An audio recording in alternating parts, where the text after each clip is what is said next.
State call our next witness. Oh, before we go, we just need a couple of exhibits. Yes, Your Honor. We need to put- 21M to complete 21A through O, the state seeks to admit. All right, that's without objection, correct? Okay, admitted. And then is there another exhibit? It had to be exhibit 11. Is that something that need to be clarified now? No, just Okay. the one photograph. We want to make sure that we're kind of complete list from 21. Okay, very good. Thank you. All right. Put this way, sir. Okay. I don't know if we announced, Your Honor, the state's calling Detective David Alvarez. Okay, very good. Raise your right hand. Do you swear or affirm that the testimony you're about to give will be the truth, the whole truth, and nothing but the truth, so help you God? I do. Thank you. Okay, you may proceed. Thank you, Your Honor. Good afternoon. Good afternoon. Would you please state your name and spell your last name?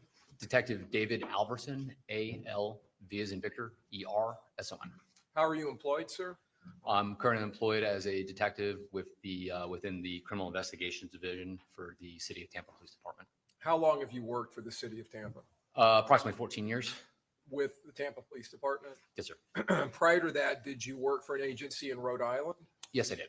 And what agency was that? The town of Johnston, Rhode Island. And was that a police department? Yes, it was. All right. How long did you work for that city police department? About 8 years. All right. And were you at that time certified by Rhode Island standards as a law enforcement officer? Yes, I was. And at that time, had you attended a police academy? Yes. Was that in Rhode Island? Yes, it was. Down here in Florida, have you attended some kind of training to allow you to become a police officer when you moved here to the state of Florida?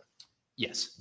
All right. And are you certified under state of Florida guidelines as a law enforcement officer here in the state of Florida? Yes, I am. Now, are you currently assigned to the homicide division? Yes, I am. Were you so assigned in June of 2024? Yes.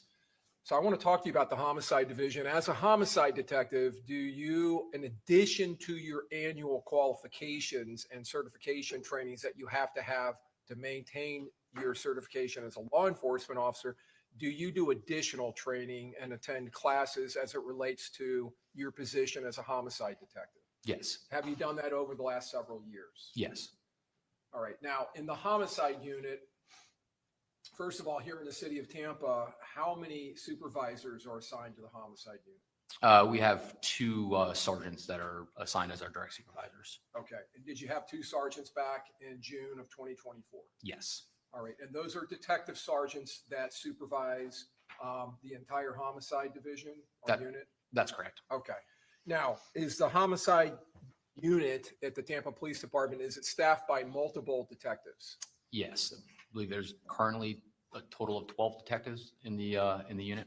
Okay. And was there approximately that many back in June of 2024?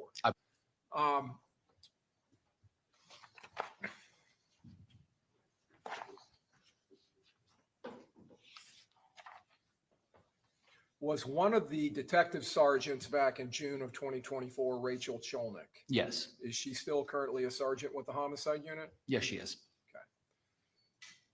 When homicide detective advisor contacts the detectives, whoever the next lead detective on the list is, That's correct. and the assistant lead and the crime scene detectives, if they're necessary, the scene detectives. That's correct. All right. By the time you all get out there, uniform's already there. Yes. Has a crime scene normally been established by the time you arrive? Yes. And are there uniformed officers guarding the perimeter, working the perimeter of the crime scene to ensure its integrity? Yes. Was that the case in this case when you arrived at the crime scene? Yes, it was. Do you remember in this case when you were notified by Sergeant Cholnick to respond to this scene? I believe I was contacted at approximately 5:45 in the morning. And do you remember approximately when you arrived? Approximately 6:45, 6:50. When you arrived, were there uniformed officers on scene? Yes, there were. And had a crime scene been established? A very large one. Yes. Crime scene tape was up. That's correct. Were there different sections of this hotel complex that were part of the crime scene Yes, there were. and taped off? Yes. Was there a south or southeast entrance area? And then was there a north entrance that was in an area that kind of ran parallel to Fowler? Yes, there was the north entrance being the entrance to the Holiday Inn. It's in that complex. The south part of the scene being the front entrance portico area of the Home 2 Suites. Okay. And then the entire perimeter itself had an outer perimeter around it as well. So I'm going to show you what's been marked as States 1. And you've previously seen this exhibit? Yes, Okay. So you've talked about the north entrance. That would be this entrance up here. that's correct. And was there an area here around Black Dodge Charger that had been marked off by the time you arrived? Yes, And down here on this end, was there an area down here that had been taped off? yes, And when I say down here, on the bottom right-hand corner of the exhibit, this is States Exhibit 1, and that would be near the portico entrance to the Home 2 Suites. yes, sir. Would that be where my finger is pointing now on the bottom of the photograph? Yes, sir. All right, and then there's this southeast entrance here off McKinley That's correct. or North 48. When you responded out there, you've indicated that there was a very large crime scene. Yes. So there were portions on the south end of that scene and the north end that had been marked off? Yes, the pretty much the entirety of the scene had an outside perimeter of crime scene tape, and then the specific areas of interest being the Dodge Charger, the portico area of the Home 2 Suites, the front entrance of the Holiday Inn. Those had an inner perimeter of Right. crime scene tape delineating those specific areas as well. Okay. So let's talk about the area here where my pen is pointing, where the Dodge Charger was located. Was it called to your attention that there was a blood trail leading into this Holiday Inn down this sidewalk Yes, that I'm pointing to? Okay. And did you advise crime scene technicians to both photograph and document that area? I did. Was it brought to your attention that uniformed officers earlier that morning had gone in searching for shooters or victims and had located two individuals who had been shot that were up on the third floor? Yes, Those people were gone by the time you arrived? yes, they were. All right. Now, you've indicated you and Detective Kirkpatrick were assigned as the crime scene investigators or crime scene detectives. Who was the lead detective in this case? Detective Juan Ramos, And who was his assistant lead? Detective Aaron Campbell. All right. So I want to talk to you first about Detective Campbell. Are you familiar with Detective Campbell? Yes, Did you work with him for several years as a homicide detective? yes, And was Detective Campbell what you would consider a seasoned detective? Overruled, go ahead. yes, he was. And did Detective Campbell have prior experience at the Polk County Sheriff's Office? Yeah, he was a homicide detective with Polk County Sheriff's Office for several years before leaving the sheriff's office and being employed by the city of Tampa. Okay. And has he worked for the city of Tampa for many years? Yes, he has. Detective Ramos, was he someone who had prior experience in investigations? Yes, And he had been recently brought into homicide before this case? that's correct. He's assigned as lead. You and Detective Kirkpatrick are assigned to the scene, and Detective Campbell is now assisting Detective Ramos. In addition to working that scene that morning, did you end up doing other investigation that took you to Polk County and to Duval County of the northeast corner of the state? Yes, So did you also, as part of this team effort, assist Detective Ramos and Detective Campbell? yes, And in fact, when you traveled to the northeast section of the state, to Jacksonville, to Duval County, was that because Detective Ramos and Detective Campbell were somewhere outside of the state? yes. And where were they? They were in Gwinnett County, Georgia.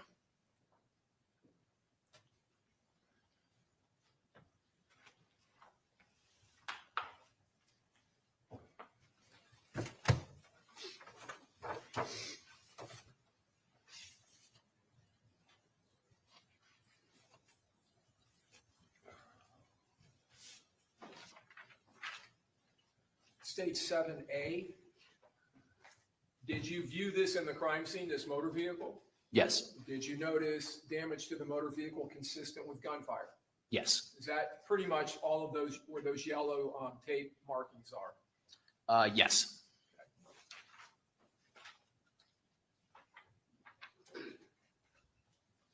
Stage 7B, did it appear a lot of the gunfire was directed into the windshield. Yes. Okay.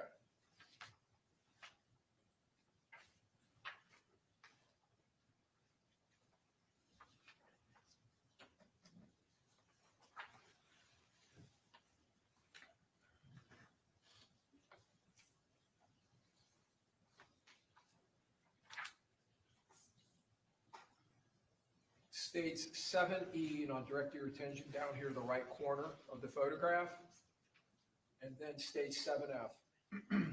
Did that appear to be an entrance damage, I guess, or hole that had been caused by gunfire coming in from the side of the vehicle? Yes.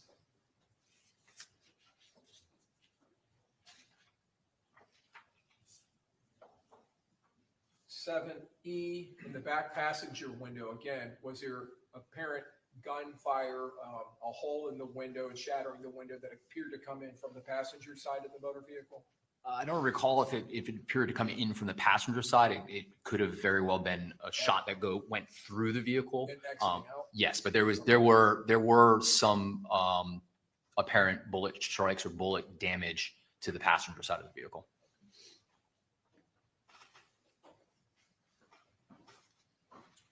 State 7G, just to give you some perspective, this appears to be one of the seats inside of the car. Yes. And is this on the top of one of the door frames? Yes, it is. And just from the damage and the fact that there was paint missing around that, does that appear to be where a bullet is entering? In that particular case, I would say that is probably more consistent with an exit. An exit? Yes, sir. Okay.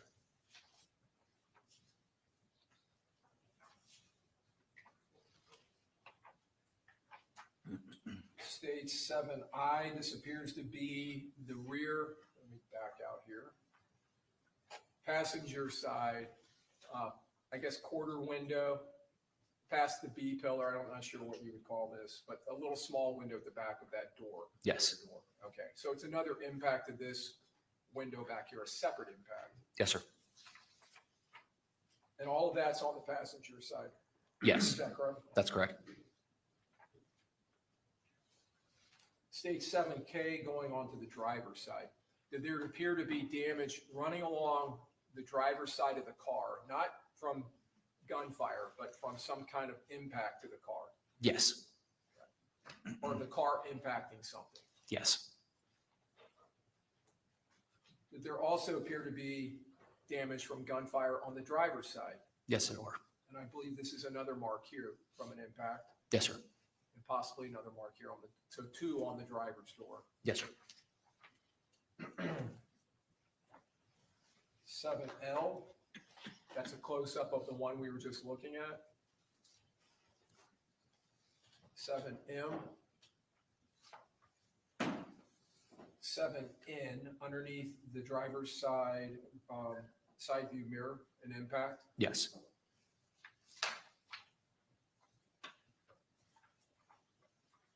And then 7P, there appears to be an impact to the side view mirror. That's correct.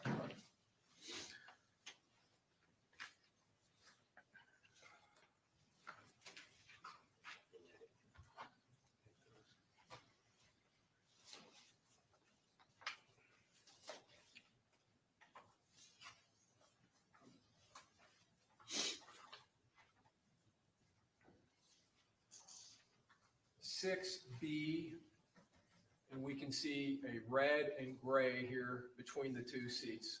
Is that the back and lower back and possibly the rear end of the seat? Yes, it is.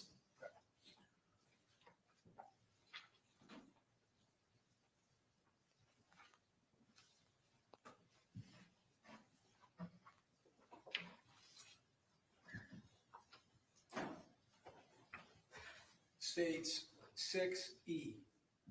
Can we here in this photograph see the legs and the upper legs of the victim? Yes, sir. 6F, the upper body here in the back seat, that would be the right arm and hand and the victim's head and his hair hanging out of that cap. Yes, sir. Is that correct? Yes, sir. So did it appear to you that he had at some point attempted to crawl into the back seat? His positioning was consistent with that. 6G, and I'm going to come back to this, but was the Charger's rear window missing, Yes, it was. entirely missing? Yes, sir. 6H, just another photograph of Mr. Jones in the back seat. 6I, is that Mr. Jones' lower legs? Yes, sir. So this isn't just, does this appear to you he tried to basically dive into the back seat? I'm going to sustain the objection. Is that consistent with someone who attempted to dive into the back seat, the position he's in? If he knows. Yes, it is.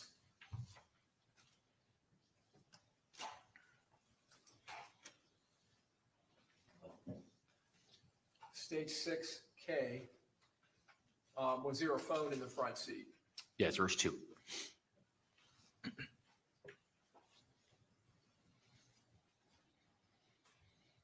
Six M, had items been removed or were they removed at some point and placed there for that photograph? Yes, those were from the victim's pants pocket. Stage 6N, and is that the victim's driver's license Yes, sir. with an address in Jacksonville, Florida? Yes, sir. Did it come to your attention very quickly in this investigation and the other detectives that the victim and most of the people involved in the scene that were still there, including the individuals who were shot, were from Jacksonville? Yes, sir.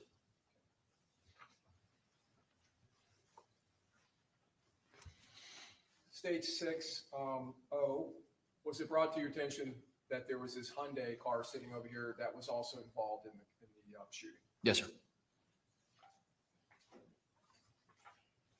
So in homicide scenes, the victim's body reposing in the scene, being in the scene, is it uncommon or common for the victim's body to be in the crime scene for several hours? What's the relevance? I just want to explain to the jury why his body is still there in the daylight. Go ahead.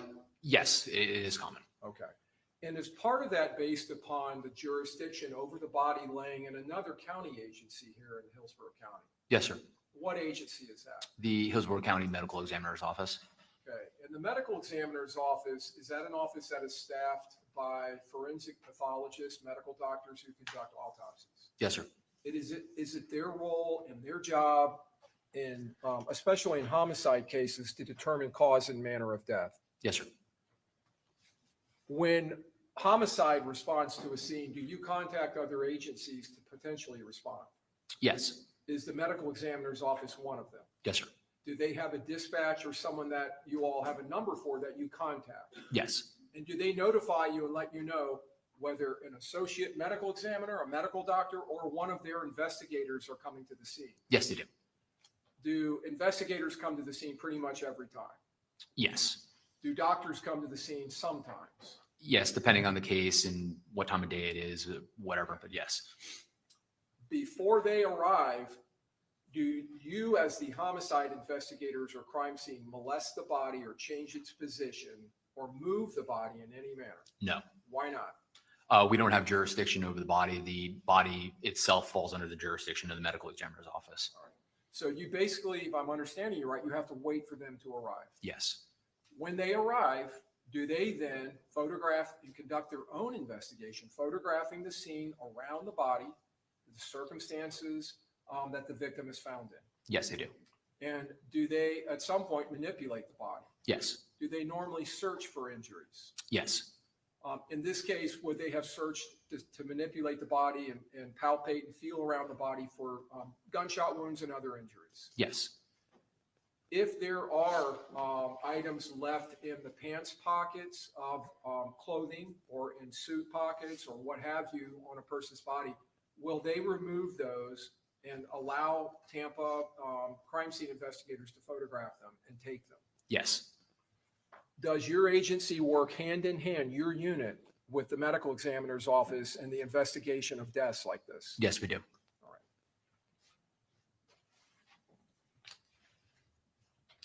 And does it sometimes take a while for them to get there and respond?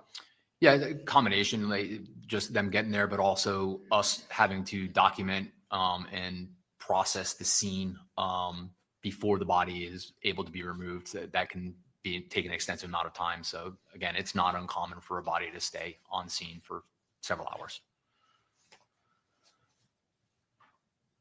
You mentioned you contact other agencies. Do you contact the state attorney's office? Yes. And is there a homicide or a assistant state attorney assigned to the homicide division or one of the division chiefs at the Hillsborough County State Attorney's Office that commonly will respond Yes. to the scene? Yes. And do they assist in determinations as far as search warrants and other legal issues? Yeah, they're there to assist us with the legal issues.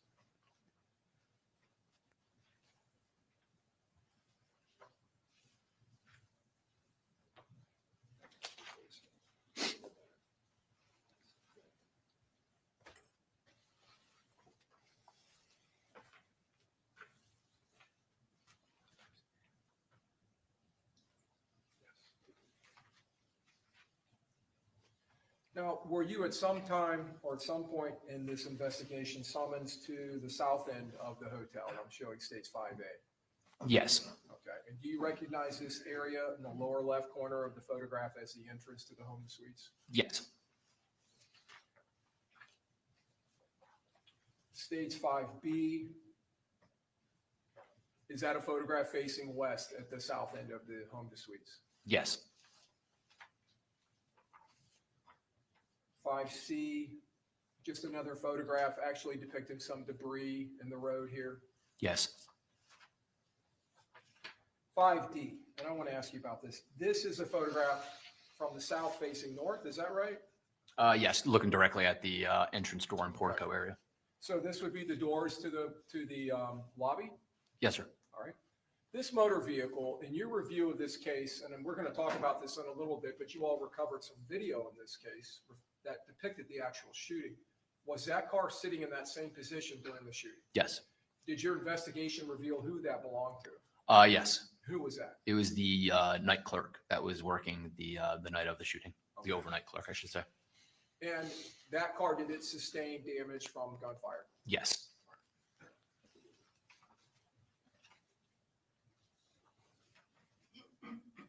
Other than being owned by the night clerk, was it related in any way to the case? Not at all. States 5E, photograph facing to the east from the southwest. Is that accurate on the south end? Yes, sir.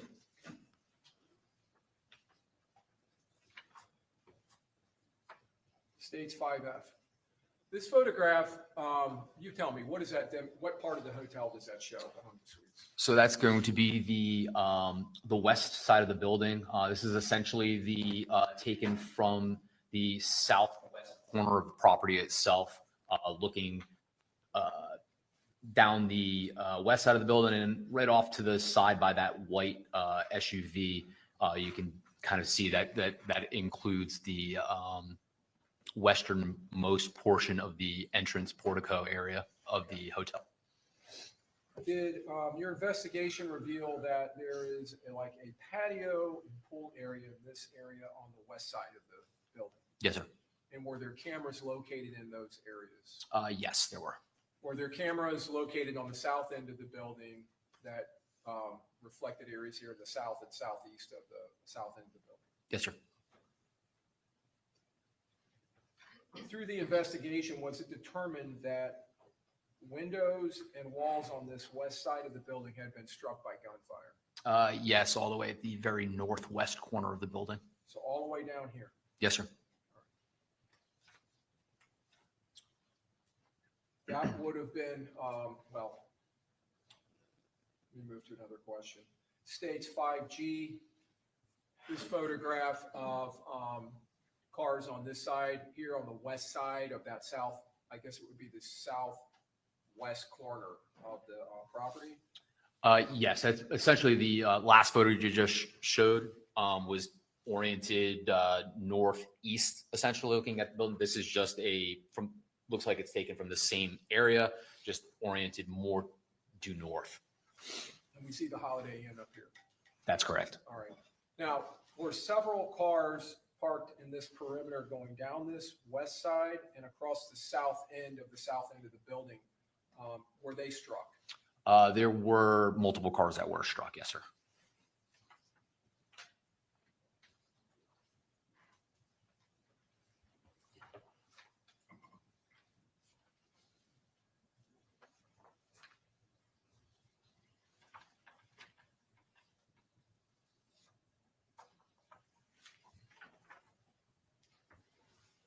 Did review of the video in this case that you collected reflect the path that the Dodge Charger took to end up where it was located on the north end of the property? Yes, sir.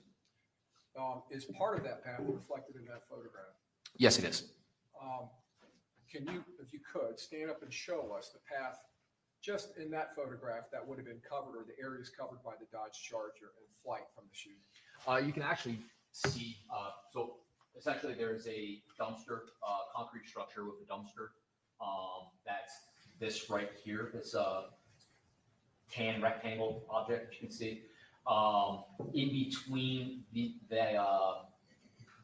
right side, as you're looking at the photo of that dumpster area and the building, there is a grassy area that's basically just big enough for a vehicle to fit through.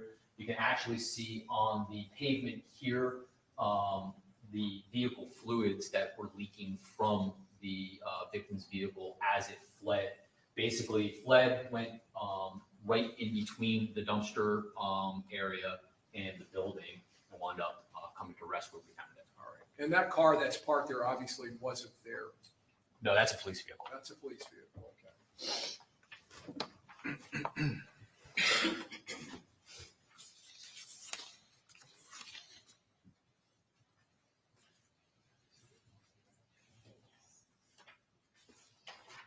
All right, so Detective, I'm going to go back to the aerial photograph in Exhibit 1 real quick.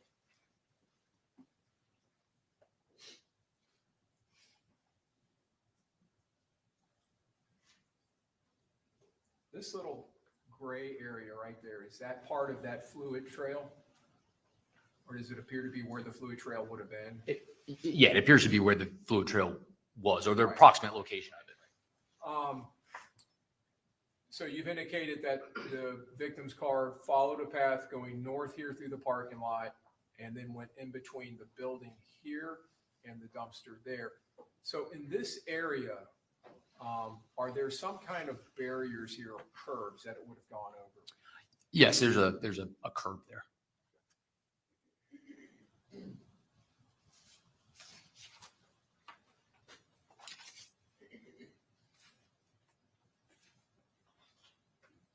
States 5K. In this photograph, do we see the south end of the Holiday Inn? Yes, that's the southeast corner of the building. Southeast corner? Yes, sir. And then this would be the dumpster you're talking about? Yes, sir. And then this would be the edge of that dumpster that the Charger passed across? That's correct. So the Charger, and we can kind of see that fluid trail here, the Charger would have gone over that curb? Yes. Stage 5I. In this photograph, do we see, looks like some kind of substance here on the curb? Yes. Does that appear to be a continuation of that fluid trail coming out of the engine? Yes, sir.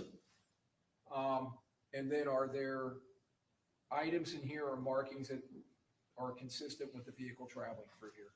Yes, there are. In the video, can you actually see the car, the lights on the car bumping up and down as it passes through this area? Yes. We looked at transfer on the driver's side of the Charger.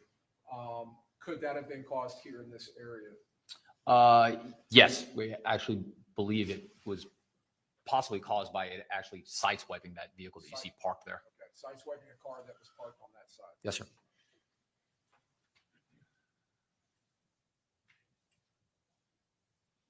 Stage 5M. I want to draw your attention to these items laying in the grass here.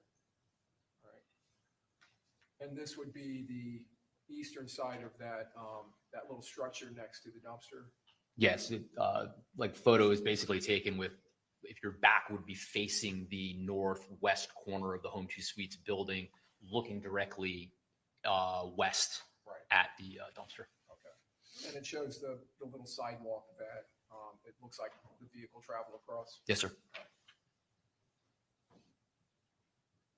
Stage 5 in this parking lot, can you see that fluid trail?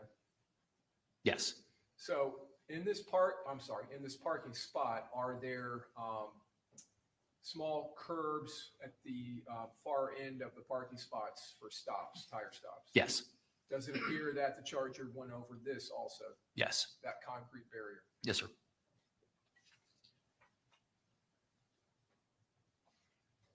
Stage 5O, and it's your belief that it impacted this motor vehicle? Yes, there was some minor damage to that vehicle that was consistent with a sideswipe type collision. Stage 5P. Stage 5Q. And now we can see almost the wet glistening of that fluid. Yes, sir. So that fluid, that damage to that car, did it appear to have been caused during the shooting? Yes. Not because of impacting anything? I mean, it's hard to tell, but the fact that the fluid trail started basically where the vehicle was located at the portico and led through that area, at least some of those fluids were from the result of gunfire. Stage 5R, and do we see the continuation of the fluid trail all the way up to the victim's car? Yes. The Charger? Yes, sir. All right.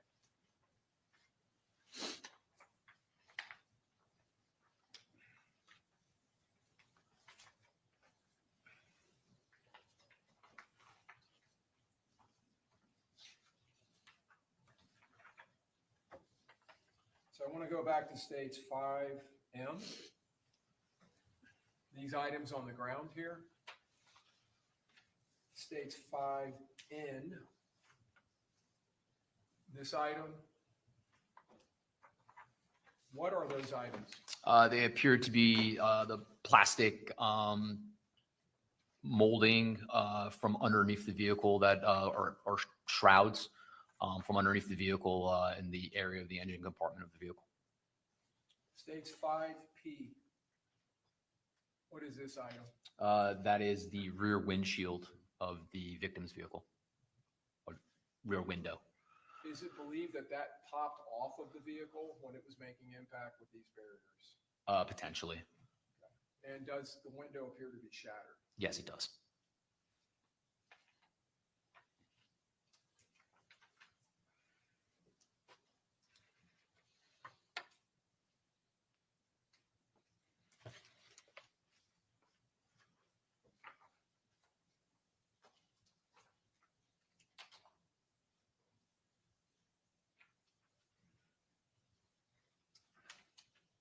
Your Honor, we would tender stage 8A as an alpha through O as an omega. Any objection? No. Okay, admitted. Stage 8A. In this photograph, we see to the left side in this photograph of the entrance portico to the home to suites, we see the yellow cones. What are those? Those are evidence markers. Okay. And why are they there? Those are marking items of evidence for documentation of the scene. And in fact, there's one here, 23 to the south of the portico. Is that correct? Yes, sir. Now, earlier I talked to you about cars along this edge of the western part of that south end parking lot, and then down here on the south end. Were there cars on both sides that were impacted by gunfire? I believe, well, there was one vehicle that's no longer pictured there. In the earlier picture, there was an orange Ford Bronco. That was one of the vehicles that was struck. And I believe the other vehicle that was struck that was actually parked on the east side of the building, opposite of that. So on the other side of the portico. Are you aware of a minivan that was struck in this area? Yes, but to my recollection, the minivan was parked on the east side of the building. On the east side? Yes, sir. Okay. All right. Stage 8C. Now, these markings in here, these evidence markers, you said they're marking evidence. What type of evidence is that? The majority of that was either shell casings, fired shell casings, or pieces of bullet fragmentation jacketing.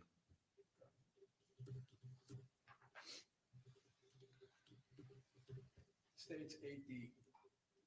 We see this area under this tree on the very south west corner of the building and the landscaping. And around it appears to be gravel. Yes, sir. Okay. And then we see a bunch of gravel in the parking lot. In the video of the shooting, can you see something that may have affected that and caused that gravel to be dislodged into the asphalt in the drive? Yes, sir. As the victim's vehicle was fleeing from the portico area, it traveled and went up onto that gravel area as it continued on its path of travel.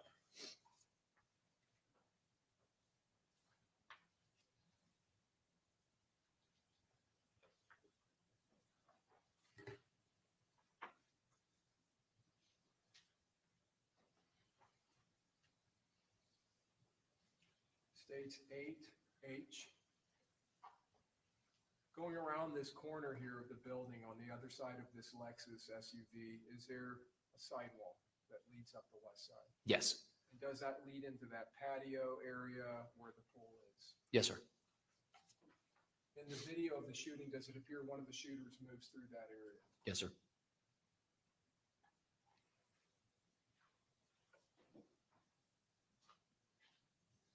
State 8J, these evidence markers here, again, marking either shell casings or projectile fragments. Yes, sir.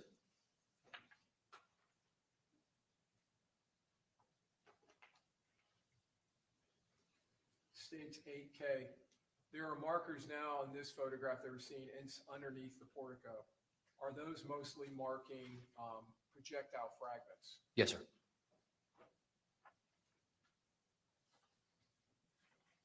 States 8L.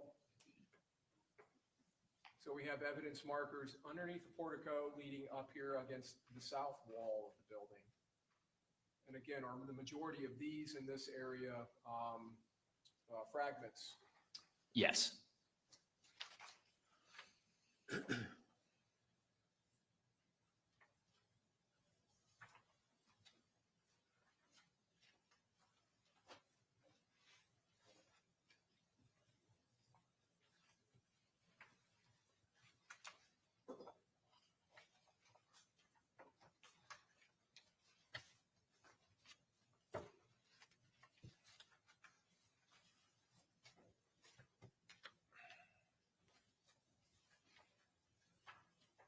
State with tender states 15A through J as in Juliet. Any objection? Admitted.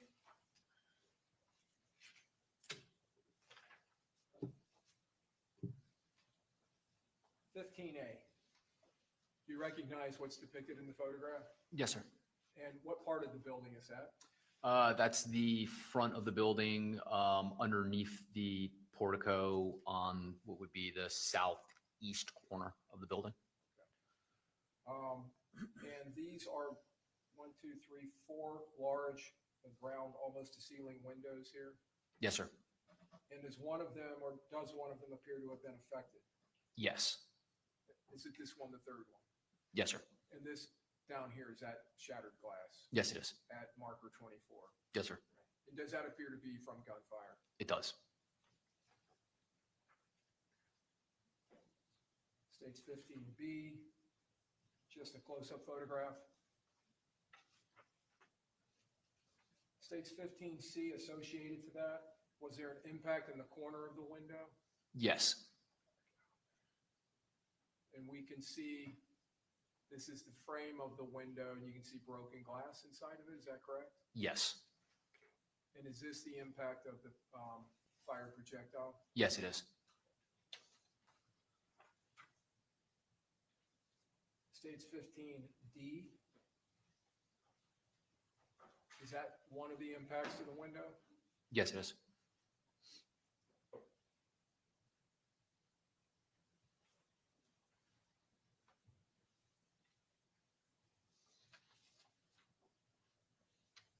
15E. This would be the ground down here, and this would be a wall. Yes, sir. I believe if you're there, it'd be directly to the left of those windows. States 15A. So it would be to the west of the windows? To the west, yes, sir. Does there appear to be an impact here on the wall? Yes, sir. States 15F, is that just a close-up of the impact? Yes, it is. States 15G, the night clerk's car, the Ford. Yes, sir. 15H, evidence marker 64, is there an impact above the rear passenger window? Yes, sir. 15I, just a close-up of that? Yes.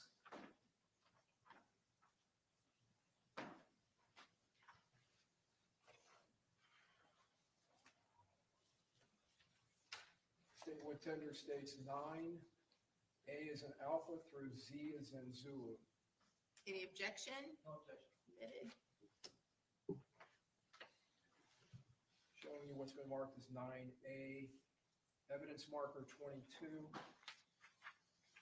9B, does that appear to be a fragment Yes. or a projectile? I believe jacketing. Jacketing. States 23, now this is south of the portico. Yes, sir. This is the line of cars on the south end of the parking lot. That's correct. States 23. Does that appear to be jacketing? It does. Okay, moving close. And is there markings on that that indicate to you that that's probably jacketing? Yes, sir. Down on the, as we're looking at the left side, those striations at the bottom.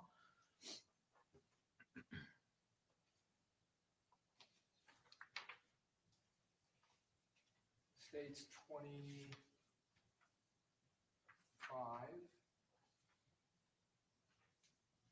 Don't see a reference, but this appears to be under the portico in that area by the window. I can see fragments here from the window. Does there appear to be a projectile or jacketing? Yes, sir.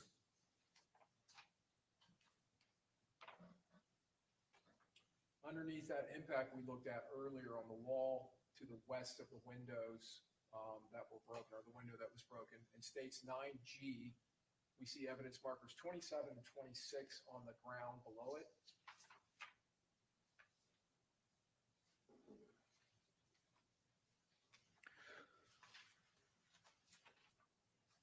Were there projectiles or jacketing found at those locations? I believe those evidence markers are specifically marking the impacts to both the pole at 27 The pole and the wall? and the wall at 26. Yes, sir. Okay. And if they put on the ground because they can't stick it to the wall? That's correct. Okay, all right. States 28, is this near, again, the Ford? Yes, it is. 28, does that appear to be a fragment? Yes.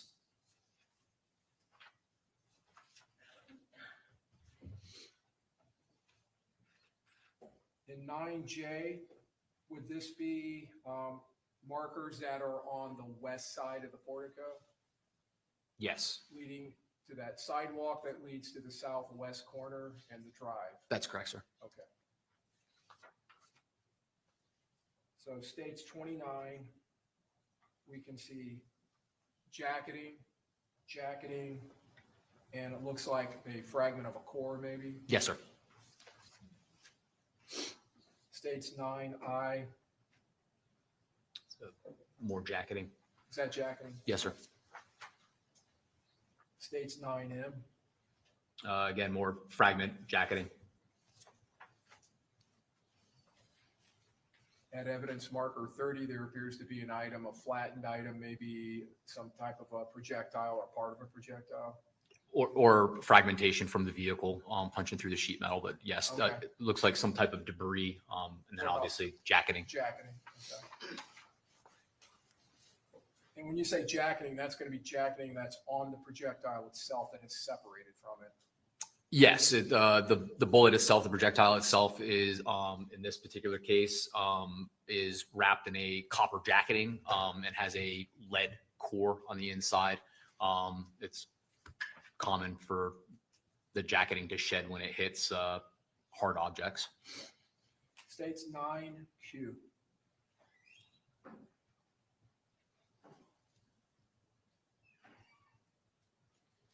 that more jacketing? Yes, sir. And we can see a hollow in it here at the bottom. Yes. 32, just jacketing or a portion. Or debris, metallic debris. I'm not sure if it's going to be fragmentation from a bullet or fragmentation from the sheet metal of the victim vehicle.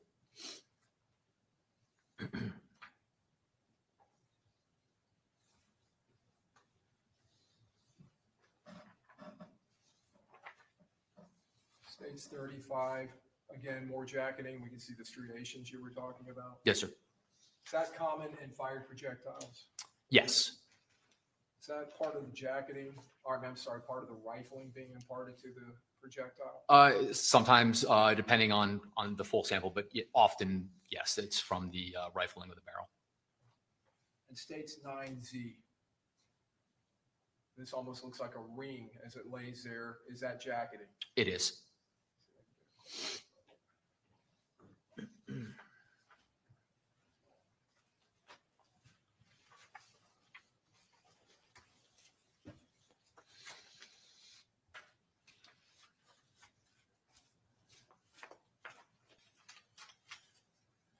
Now, moving to the west of the portico, into the area kind of near the Lexus. Yes, where sir. it's parked. States 10A.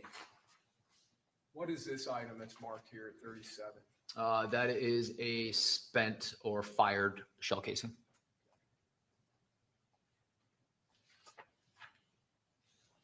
States 10B. Appears to be a close-up of the head stamp and primer area of that particular fire casing. Okay, now on this head stamp, this area here on the head stamp, is that the primer? Yes, Does it have a firing pin imprint? it does. Okay, and is that from firing? It is. 9x19, 9 by 19, is that 9 millimeter? It is. All right. MXT, so that's the designation by the manufacturer Yes. of the brand? Yes, sir. And Mr. Herman, have you moved into evidence, exhibit number 10? I may not have, Your Honor. I'm moving kind of faster. So we would move into evidence states, or we would tender for admission states 10A through X. Yes, A through X is an X-ray. Any objection? No, Okay, admitted. all right, now moving down that sidewalk, we're at marker number 38. And we can see the edge of the handicap spot here on the southwest part of the building, correct? Yes, sir. All right. At evidence marker 38, is there a shell casing? There's two. Two, I'm sorry, one here and one over here. Yes, sir. All right. And states 10E, Again, a close-up of the head stamp area of that one of those casings. is it the same brand, the MXT, It is. same caliber? Yes, sir. 10F, the other one, That's correct. at that evidence marker, states 10G, same brand, same caliber. Yes, sir. Now, moving into that little triangular section of gravel and this landscaping, states 39.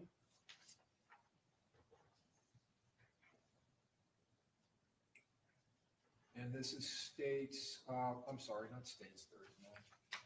States 10H, states 10I. Is there a shell casing found there? Yes, sir. States 10G or J. Again, the close-up of that shell casing showing the head stamp. States 10K, evidence marker 40 on the other side of that area. States 40 is a close-up, states 10L. Is there a shell casing there? Yes, sir. States 10M as in Mike. Is that the shell casing now showing the head stamp? Yes, sir. Were all of these shell casings that were collected in the scene 9 millimeter? Yes, they were. And were they all MXT? Yes, they were. States 41, this is states 10 in. Is there a shell casing there outside of that gravel area? Yes, sir. States 10-0, is that a close-up of the shell casing? Yes, sir. States 10P, same head stamp on that shell casing. That's correct, sir.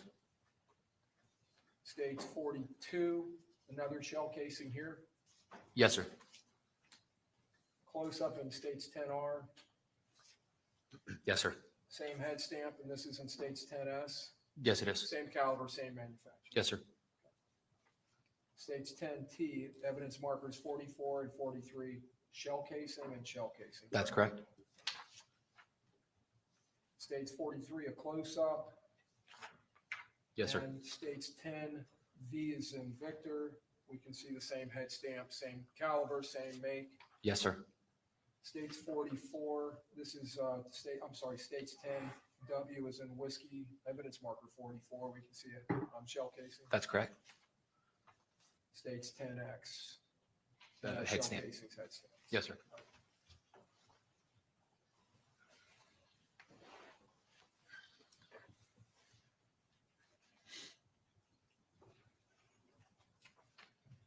And there were other shell casings in that area that were collected and Yes, sir. photographed, correct? Yes, sir. Your Honor, we would tender states 11A through V, as in Victor. Any objection? Okay. Admitted.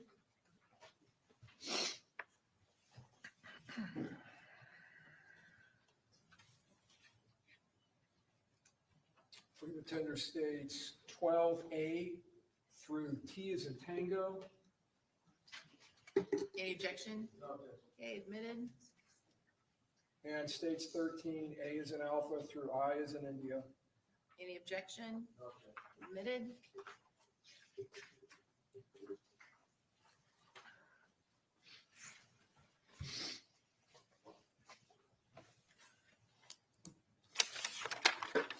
Detective, did you and Detective Kirkpatrick make contact with employees at the Home to Suites in reference to their video surveillance system?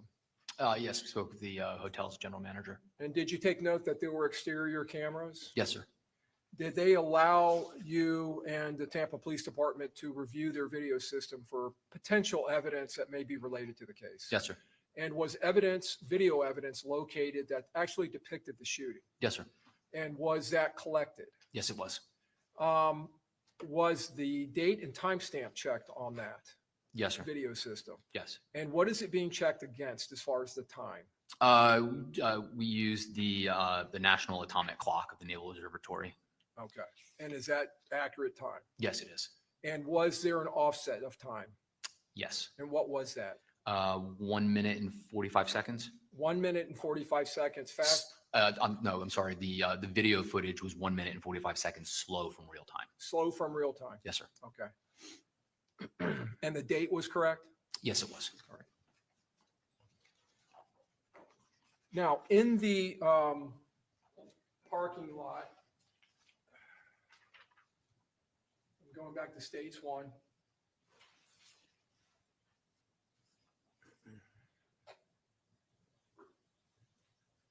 In this area here to the west of the Home to Suite, south of the Holiday Inn, are there charging stations? Yes, there are. Okay. And it's pretty much right when this 45-degree angle here starts, right in this area? Yes, sir.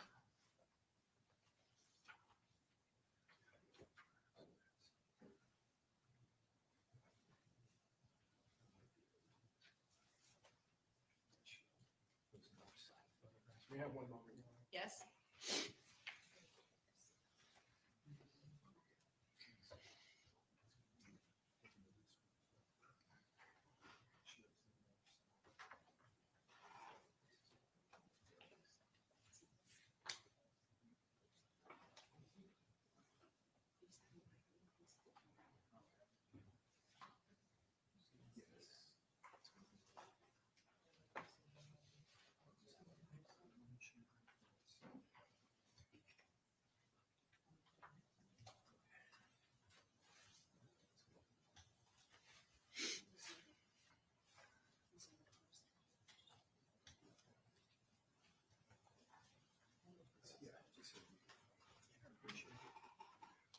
We're going to try to find a photograph that shows that area. We were just looking at those photographs to see the north trail from the south end of the motor vehicle and the Dodge Charger and its fluid trail left in the roadway.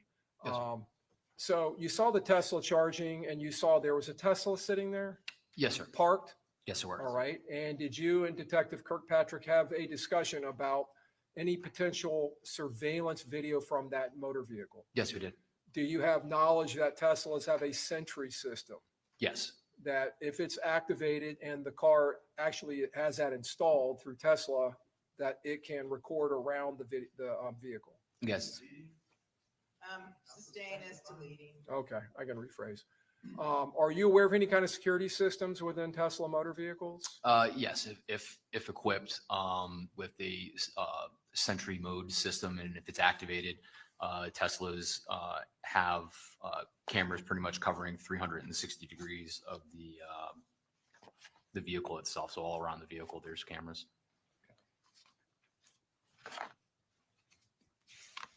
Were you able to determine who the owner of the Tesla was? Yes. And were you able to contact him? Yes, he was a guest at the Home 2 Suites. Did he agree to come down and meet with you at his Tesla? Yes, he did. Did you end up actually sitting in the Tesla for some reason with him? Yes, in order to review the video on his in his Tesla, we had to access it from the computer that runs the vehicle itself. There's a big screen inside in the center console, so that's where we viewed the video. You actually viewed it on the center console of the Tesla. Yes, sir. And in going back and reviewing video, did you find any video that may be relevant to the case? Yes, we did.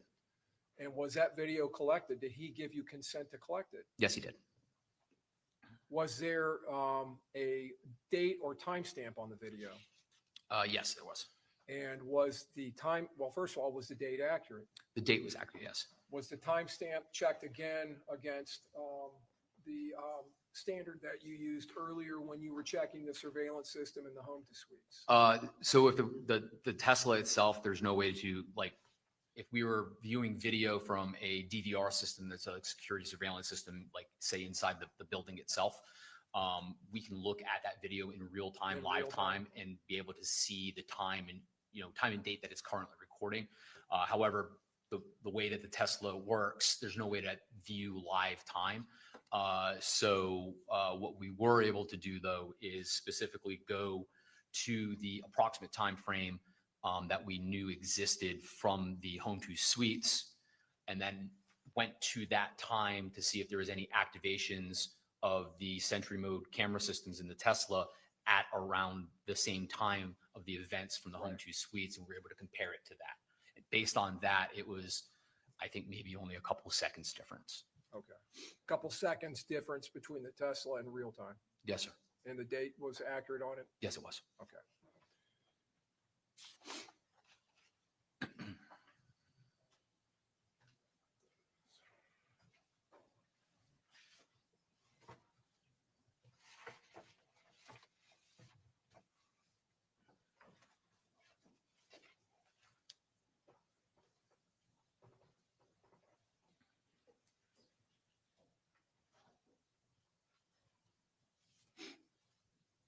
Your Honor, we would tender states 23. Any objection? Okay. Okay, admitted. Move to publish states 23. Yes.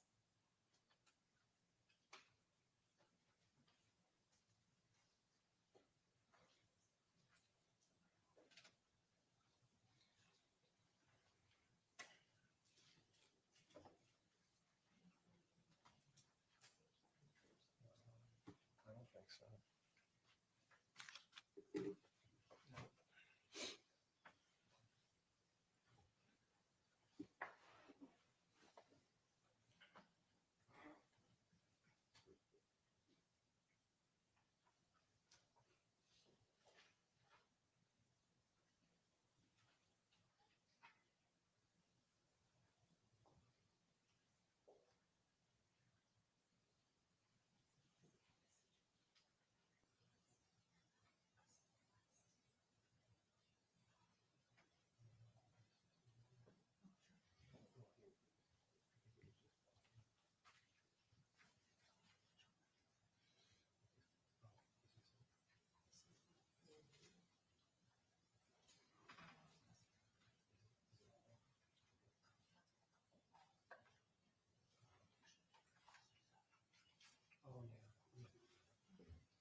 Your Honor, we're going to tender states 22A, states 47, and states 36A.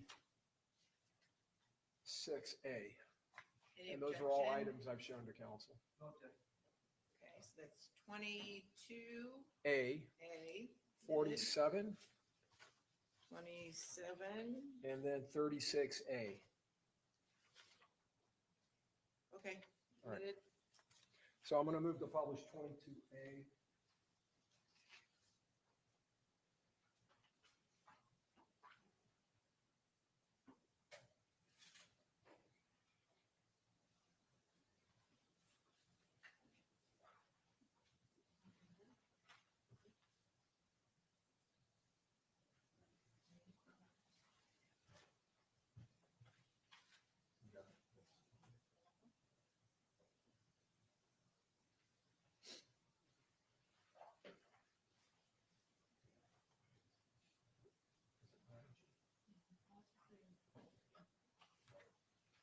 So Detective, I'm going to kind of walk through this video with you.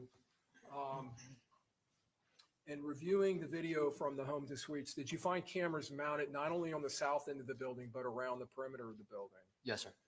This camera here, what direction does that face? This is facing towards the southeast. Okay. As this car passes that we're going to see come through here, we're going to see another shot from behind it from a different camera. Would that be facing northeast? Yes. Okay. And what I'll do is try to stop as we proceed.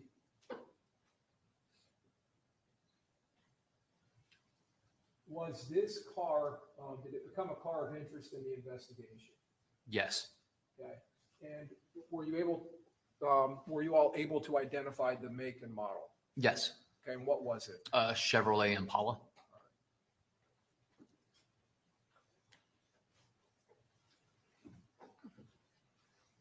Okay. Now are we on the second camera that is facing northeast?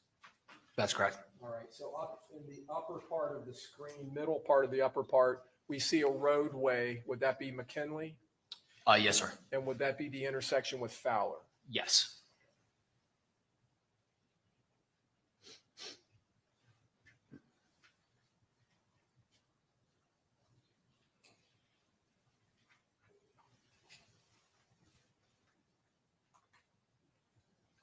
Now, in this camera, is this camera facing to the east on the north end of the building? Yes.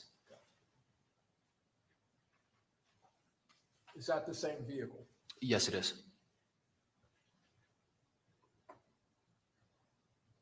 This camera here, we talked earlier about on the west side, going up the sidewalk from where the Lexus SUV was parked, which was just to the west of the portico entrance. There was a sidewalk, and you said if you go up that sidewalk, you enter this patio area with a pool. Is this the area? Yes, it is.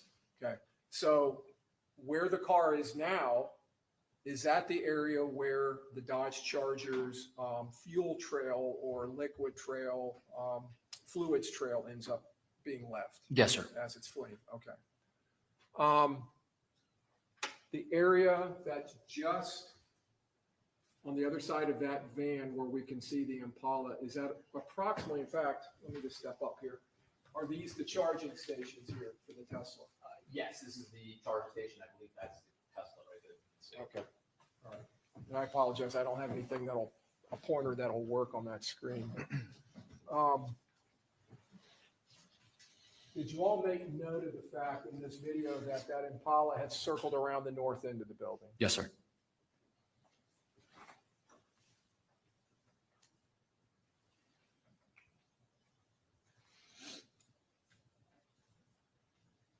And in the video here, does it appear to be turning around?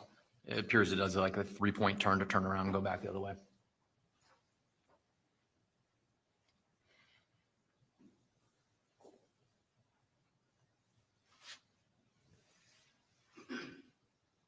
And what part of the complex is shown here? That's the front entrance portico area, along with the victim vehicle.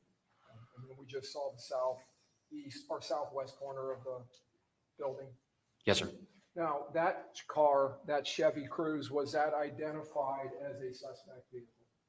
Yes, it was. All right. So this video is moving a little too fast. I hope it doesn't mess up.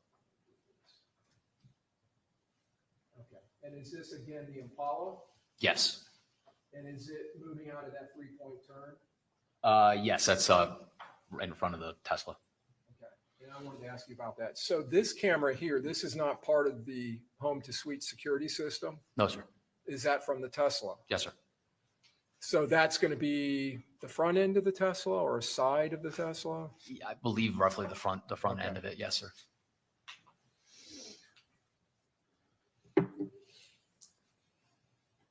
And is that the Chevy Cruze? Yes, sir. And does the Chevy Cruze make some maneuver here? Yeah, appears to conduct a U-turn and go back towards the front entrance of the home to suites, the portico area. Is this happening in close time to when the actual shooting occurs? Yeah, within minutes prior to. And now we see this is a little before that where the Chevy Cruze comes around to the west side? Yes, this would be right before the clip that we just watched. Yes, sir. Up in the top, I don't know if you can see that, is the Impala seen parking, Yes, sir. backing into a spot. Can you stand up and show? Because it looks like they just pulled out and they're moving in again. Yeah, right here. So like midway, the top of the van in between the space in between here, you can see the vehicle pulls in to the space, kind of backs out and pulls back into the space. Would it put it on the other side of the Tesla? It would be northwest West. of Yeah. the Tesla. Yes, sir. Okay. And now do we see the Chevy Cruze come back past? That's correct. And the Chevy Cruze exits? It pauses briefly there, and then eventually does exit, traveling southbound on McKinley. Now, do we see individuals moving around that Yes. Impala? And do we see people running past the front of the Tesla? Yes, sir. Is that the rear of the Tesla? That is the rear of the Tesla. Is this the side of the Tesla? That would be the passenger side of the Tesla.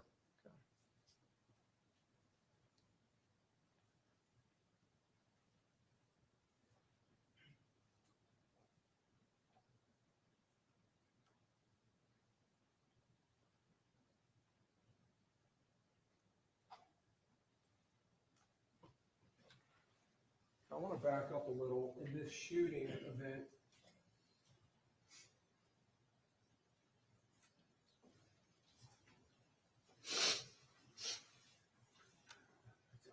we see an individual emerge near that yellow car on the top right-hand side of the screen, Yes, sir.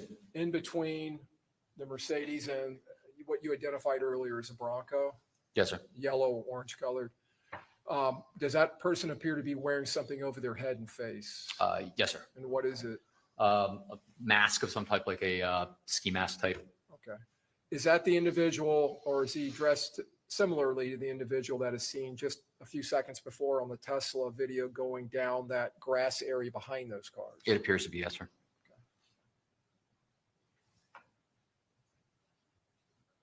Now, it's clear to you in your investigation, is it not, that they're shooting rifles, these two shooters? Yes. And were any rifle casings found in that crime scene? No, sir. Was the area up near that orange or yellow Bronco and that Mercedes SUV on the other side of it, was that whole area searched where the person wearing the orange ski mask was shooting? Yes, sir. Nothing found. Nothing found. No shell casings. No, sir. All right. Was thorough search conducted? Yes, sir.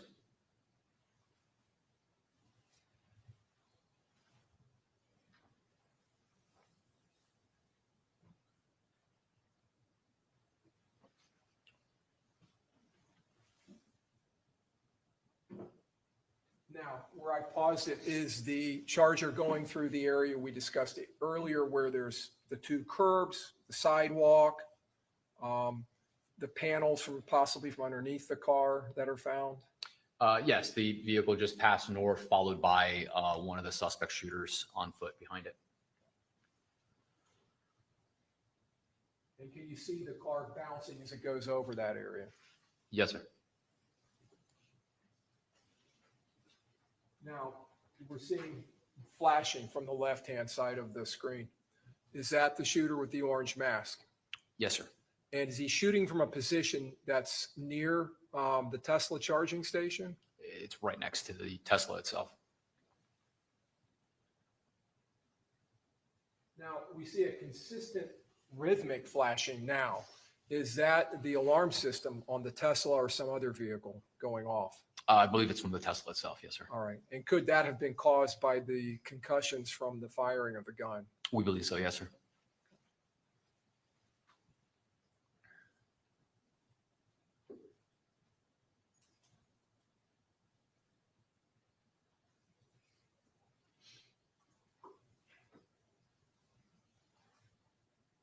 Is this again the Tesla camera? Yes, it is. And it's picking up, is that the Dodge Charger fleeing? Yes, sir. And now do we see the pistol shooter running by?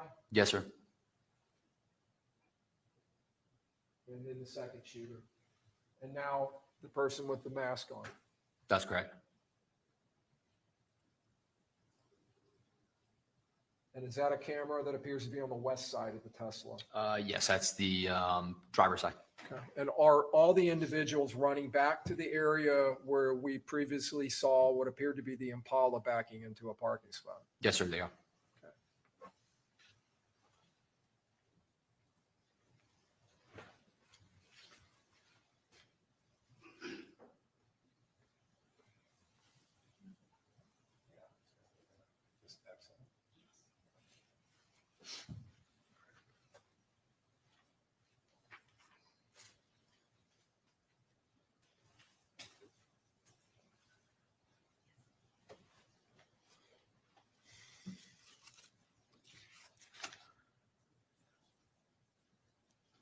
Now, you talked earlier about the Impala becoming a suspect vehicle, a potential vehicle of interest. Yes, sir.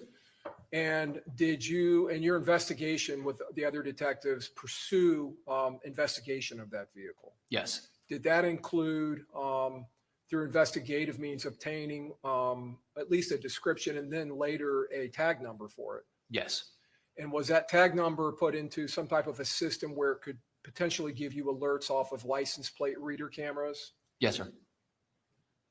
Were you then alerted to license plate readings of the vehicle on the 23rd of June traveling across I-4? Yes. And was it heading towards the east, towards Orlando? Yes, it was. And at some point, did it track into Polk County Yes, sir. through those license plate reader alerts? Yes, approximately the area of Auburndale in Okay. Polk County.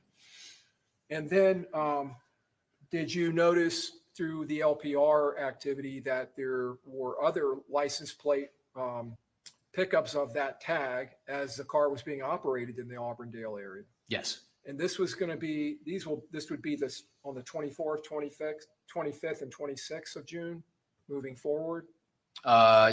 Yes. Okay. Now, did you contact or did another detective along with you contact an agency in Polk County in reference to that? Yes, we did. We And- contacted the Polk County Sheriff's Office, specifically the Polk County Sheriff's Office Homicide Unit. All right. And did you alert them to your investigation and this car of interest? Yes, we did. And was it your understanding they sent some officers out to an area in Polk County to potentially monitor and look for that vehicle? Yes, we actually specifically sent them to the area through research on the tag and the registered owners of the vehicle. We determined a residence specifically for 75 Opal Avenue in Auburndale as a potential location where that vehicle could be located. So that's why we contacted the Polk County Sheriff's Office and asked them if they could assist us investigating whether or not that vehicle was in fact there at that address. Okay. And did you determine that the registered vehicle of the Impala was registered or lived at an address in Jacksonville in Duval County? Yes, sir. And, but that person had activity or interest in that address in Auburndale? Yes, the registered owner of the vehicle had a former address at that residence. And then when we conducted research On the address, we discovered that the registered owner of the vehicle's mother still resided at that address, or still had that address listed as an address for her with the Department of Highway Safety and Motor Vehicles. Who was the person that you determined to be registered, that the Impala was registered to? If you need to refer to your report, you can. If I could, please. It'll refresh your memory.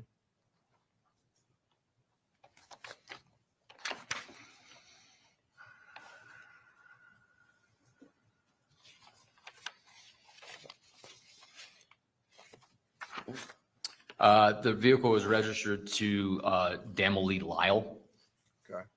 Did your investigation later determine that to be the mother of Sean Gathright? Yes, sir. After notifying Polk County Sheriff's Office and asking them, or them telling you they were going to send officers out to that Opal Avenue address, did you then start actually responding towards Polk County? Yes, myself and Detective Kirkpatrick pretty much immediately got in the car and started driving in that direction. Okay.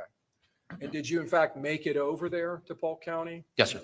And were you sitting down to eat lunch when you arrived, when something happened or you received some message? Unfortunately, yes, sir. Okay. They were actually bringing your food to you? Yeah, they were. Okay. All right. Did you have to leave and then go to that? Yes. Respond to that message? Yes, sir. Did you in fact respond to that address or to an area near that address in Auburndale? Yes, sir. We responded directly to 475 Opal Avenue. And did you make contact with Polk County Sheriff's Office deputies there? Yes, sir. And did you make contact with a civilian, an individual related to that car? Yes, sir. Who is that? That was actually Miss Lyle's mother, Lorna Allen. Laura Allen. Who? So that would be Mr. Gathright's grandmother. Yes, sir. All right. And did you end up conducting an interview with her? Yes, we did. And did she either along with the interview or at some point during the interview give you consent to review her security system that was installed in her house? Yes, sir. And there were external cameras that showed areas of the front of the house? Yes, we were able to see what appeared to be 2 external cameras on the front of the residence. And did you view that inside of her residence somewhere? Yeah, she had her system was basically wired into her television in the living room. So she allowed us to go inside of her house with her and pull up the video and view the video from her television screen. Did you find portions of video that appear to be relevant to the case? Yes, we did. Did you collect those Yes, we did. portions? All right. And did you check the time and date stamp for any offset to real time? Yes, we did. And was there any offset? It was 8 minutes. The video was 8 minutes. I'm sorry, 8 seconds slow. 8 seconds slow. Yes, sir. Okay.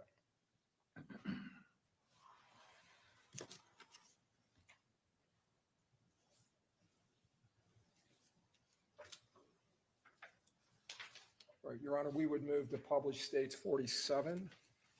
Okay.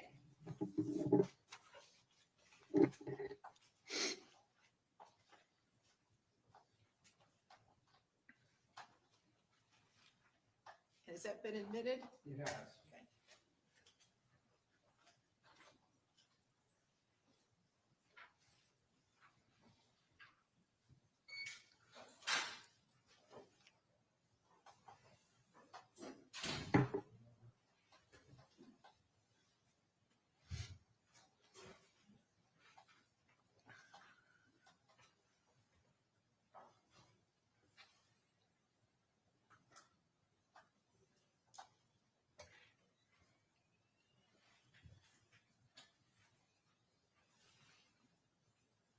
Okay, and Detective, looking at the screen, this appears to be dated on June 23rd Yes, sir. at 6:39:16 p.m.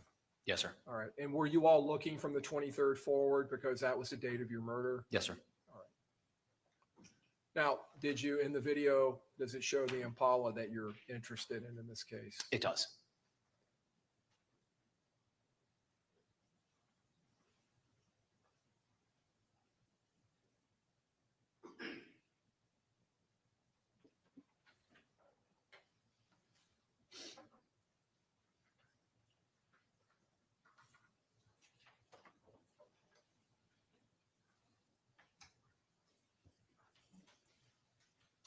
Was the individual there in the video identified as Sean Gaithright? Yes, sir. Did it appear he was removing items from the trunk? Yes, several bags from both the trunk and the passenger compartment of the vehicle. Could you see where he was taking them? He appeared to be taking them inside of the garage of Miss Allen's house.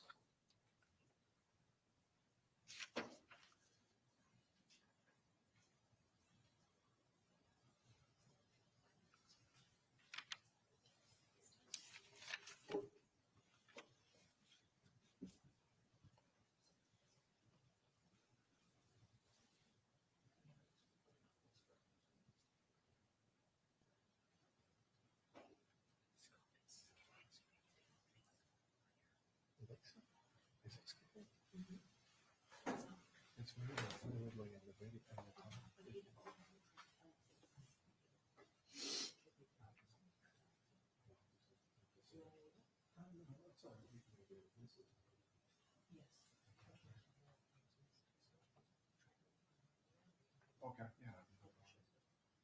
That's all right. Let's go check it out.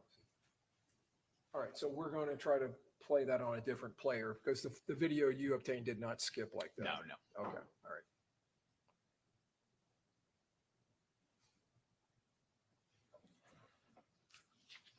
While you were obtaining this video and speaking with her, did she at some point ask you all, did she take a phone call? She did. And was that from her daughter? We believe so. Yes, sir. Okay. And did she ask you to leave? Once we obtained the video, yes, sir. Okay. And did you leave? Yes, we did. You honored her request? Yes, sir.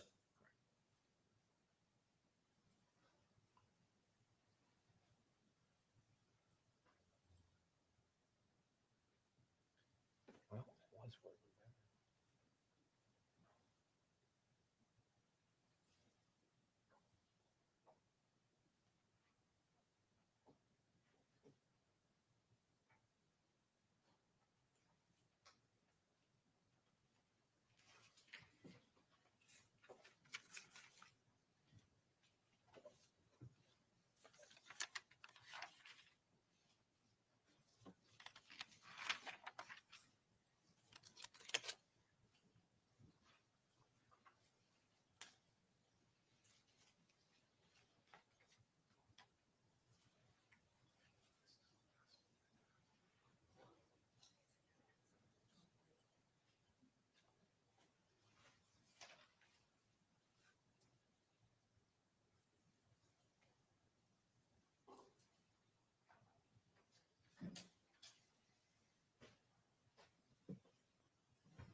Detective, did Mr. Gathright remove just a couple of items or several items from the car? Several items.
Detective, did it appear that at some point he obtained a towel and started wiping the car down? Yes, it did.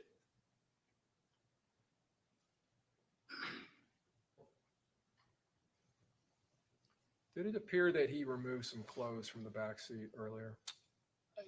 From the trunk and the back seat, I believe there was clothing and a mixture of bags.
All right, it appears it's froze up on us, so we're going to publish this later. But at some point, does he change positions with that Impala and a motor vehicle that is inside that garage? Yes. What type of motor vehicle is inside the garage? Toyota 4Runner. Okay, and is it an older model? Yes, it is. Okay. That vehicle there, is that the car that Polk County stopped his grandmother driving, the Impala? Yes, sir. So after Miss Allen asks you to leave the residence and you all leave, do you ask Polk County to impound the car? Yes. And do you seek a search warrant to search the car? Yes, we do. All right. And does Polk County assist you with that? Yes, they do. And is that because you're in Polk County's jurisdiction? Yes, sir. So that warrant has to be reviewed by an assistant state attorney in Polk County in that jurisdiction. Is that correct? You are leading, so. I can rephrase. Did you have to have that warrant reviewed by a prosecutor? Yes. And where was that prosecutor located? Within Polk County. And why is that? The where we seized the vehicle from with the assistance of the Polk County Sheriff's Office was within the jurisdiction of the Polk County Sheriff's Office in Polk County. And was that warrant approved by the prosecutor? Yes, it was. And was it submitted to a judge in Polk County? Yes, sir. And did that judge review the warrant? Yes, sir. Did they approve it? They did. And was it executed and was the vehicle searched? By the Polk County Sheriff's Office. Yes, sir. Now, when you leave there after dealing with Miss Allen and obtaining this video and then asking Polk County to assist with the vehicle, and the vehicle is towed by their agency at that point. Yes, sir. All right. Do you and Detective Kirkpatrick go back to the same restaurant to have your lunch? Yes, we do. While you're eating lunch, are you notified by Detective Ramos or Detective Campbell, who are up in Georgia, of some development in Jacksonville?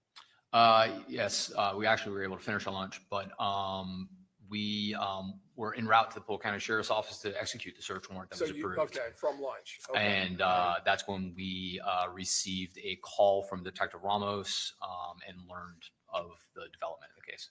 Okay. We keep calling that lunch. That's really like dinner, right? Dinner at that point. 7 Okay.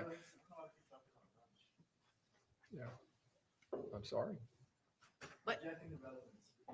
Okay, well, anyway, it's kind of Okay. anecdotal, but Yeah, anyway, go ahead. What's that's the next fine. question? You're eating a meal. Yes, sir. So you're driving to the sheriff's office and you get contacted by Detective Ramos. Is That's that correct. correct? All right. Now, by that point, had you alerted him or some other agency to the development with the Forerunner? Yes, we had. What had you done in reference to that? We notified the Jacksonville Sheriff's Office that our investigation had revealed that Sean Gaithright was potentially in possession of and operating the Toyota 4Runner that he got from his grandmother's house in Auburndale. When you were en route from your meal to the Polk County Sheriff's Office later that evening, were you notified by Detective Ramos or Detective Campbell as to a development in Jacksonville? Yes, we were. Okay. And did you and Detective Kirkpatrick, or were you asked to assist by traveling to Jacksonville? Yes, we were. All right. And did you actually travel to Duval County, Jacksonville We did. directly? Yes, sir. All right. And do you remember approximately what time you arrived? I believe it was around 7 o'clock at night, 8 o'clock at night. Okay. And were you notified when you arrived or before you went up there that Mr. Gathright had been arrested in that vehicle? That's correct. When you arrived, did you go to the Jacksonville Sheriff's Office? We did. Did you meet with someone there? We met with officers from the Jacksonville Sheriff's Office gang unit. Okay. And at some point, did you contact Mr. Gathright's mother? Yes. Was she requested to respond to the sheriff's office? Yes, she was. Did she do that? She did. And did you sit down with Mr. Gathright and her? Yes, Did you attempt to interview Mr. Gathright? we did. At some point, did his mother pass a note to him? Yes. And after being passed a note, did he decide not to speak to you? Overruled. Yes, Okay. After receiving the note, what did he do? He refused to answer any further questions. Did you alert any detectives in your unit as to that, what occurred there? We passed that information on to Detective Ramos. And did you and Detective Kirkpatrick then leave Jacksonville and go somewhere? We did. We left Jacksonville and came back to the city of Tampa. All right. Your Honor, I'm going to move to publish states 36A that has been admitted already into evidence. Okay.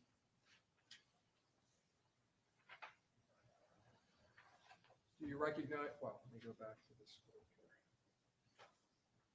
Do you recognize this individual in this photograph? Yes. Who is that? Sean Gathright. Your Honor, we would tender states 36B for admission Okay, any objection? No objection. Okay, admitted. and publishing states 36B. Do you recognize that person? Yes, that's Sean Gathright. Same person. Yes, sir.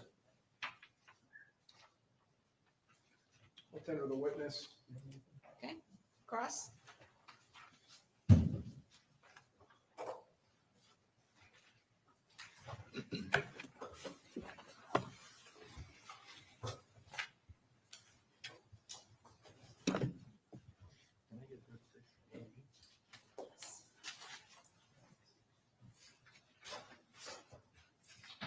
Just pick up where we left off.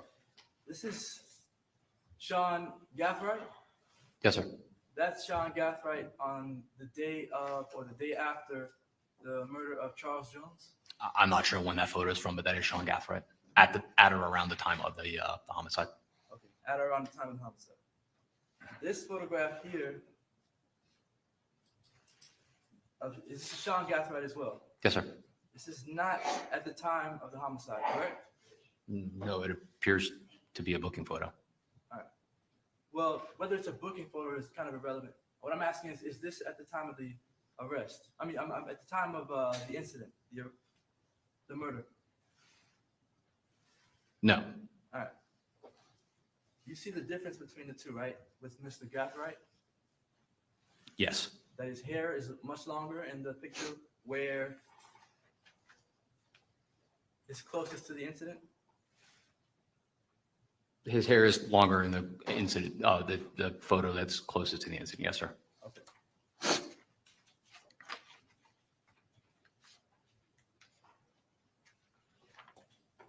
This is Detective Ramos's investigation, correct? He is the lead investigator, yes, All sir. right. You were just assisting Detective Ramos, That's correct. and your involvement in the case really was, but with the bulk of it was really on the day of your first day of investigation, right? Yeah, the bulk of it was the scene investigation itself, yes, sir. All right. So that's the markers that you discussed earlier, right? Yes, sir. The shell casings that you found at the scene, Yes, sir. and the projectile fragments, those sorts of things, right? That's correct. All right. The evidence that was collected at the scene, did you collect it yourself? No, the evidence is typically collected by the crime scene techs at our direction as Okay. a scene detective. So you directed the crime scene techs to collect the evidence that was at the scene, right? That's correct. All right. And is it your job or responsibility, or is it Detective Ramos's responsibility to have that evidence processed later on some point down the line? Ultimately, it's Detective Ramos's, but obviously we all consult with each other on the items of evidence that are collected, what evidence to send off. All right. Did you at any point have any of that evidence processed or analyzed? But by analyzed, what do you mean like by a laboratory? Yes. Did you request it to go to the laboratory? Did you request any expert to analyze the evidence? No. All right. So in this investigation, that was not your role, That's correct. and you did not have anything to do with that. That's correct.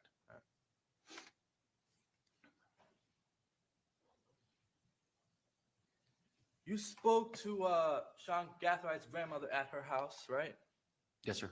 And she was there when Sean Gathright was there in the video that we saw earlier, when Sean Gathright is exchanging items from the Impala into the garage area. That's correct. She was there.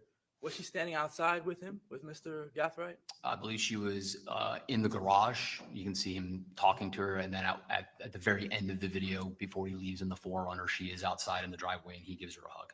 Okay, so she's there with him while he's exchanging the items back and forth between the Impala and the other vehicle. That's correct. All right. And did SeanGathright's grandmother see any rifles? What she specifically said was that he removed camera equipment from bags that were contained inside the vehicle. Right. So she did not see any rifles. She did not. And she couldn't tell if there were any rifles or firearms or ammunition inside of those bags, correct? That's correct.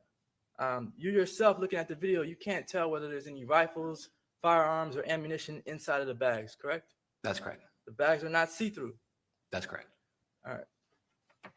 So Sean Gathright told his grandmother that the bags contained camera equipment. Your Honor. Sustain as to hearsay. He just testified to that. I know, but it was hearsay when he testified to it, but no one objected. Now they're objecting and it's hearsay. It's in evidence. No, it's not. It's not. It's the witness statement of the grandmother's hearsay. It's hearsay.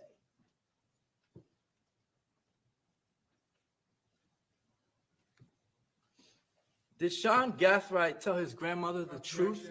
Hearsay. I'm going to sustain the objection. It's hearsay. The statement This was a is hearsay not offered exception. for the truth of the matter asserted. Okay, approach the bench.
All right, go ahead.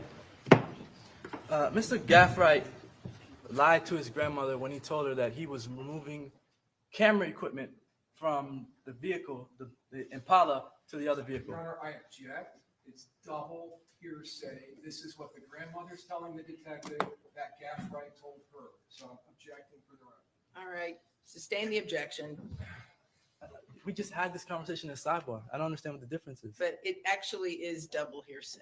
It's It is double hearsay. It's a non-hearsay statement, Judge. Okay, all right, sustain the objection.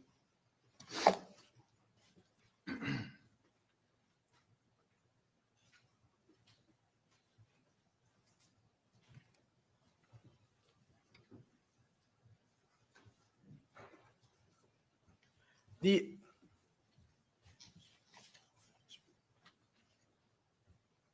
Your investigation in this case ended when you finished your report, right? Yes, sir. All right. That was over a year ago, Yes, sir. September 30th of 2024. On or about. Yes, sir. Since then, you haven't done any investigation in the case. No, sir. And in this in this case, did you do any investigation as to whether Alicia Andrews was involved in the murder? No. All right. So you don't know whether she intended to kill Charles Jones. No, sir. All right. You don't know whether Alicia Andrews conspired with Sean Gathright to do anything. No. You don't know whether Alicia Andrews even knew Sean Gathright. No. All right. You don't know whether Alicia Andrews knew Davion Murphy, right? No. You don't know whether Alicia Andrews knew Rashad Murphy. No. All right. No further questions. Okay, redirect.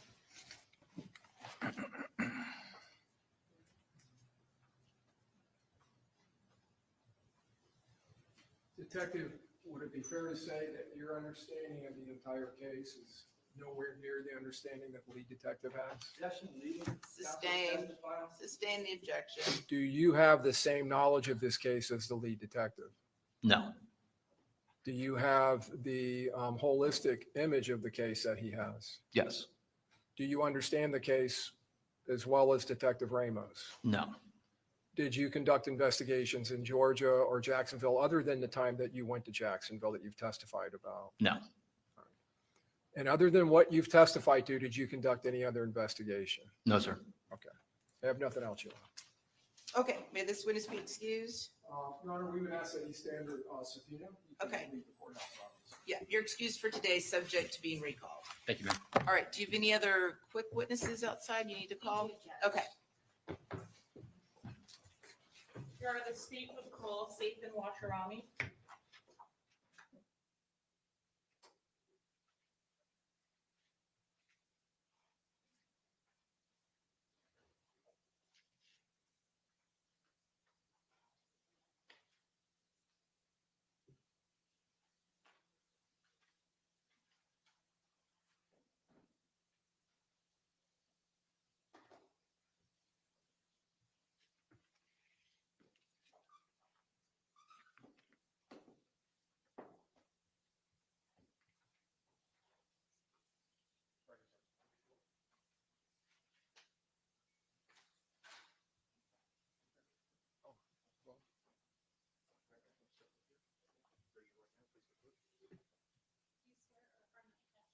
To give will be the truth, the whole truth, and nothing but the truth, so help you God. Yes. Thank you. Have a seat. Hello, would you state?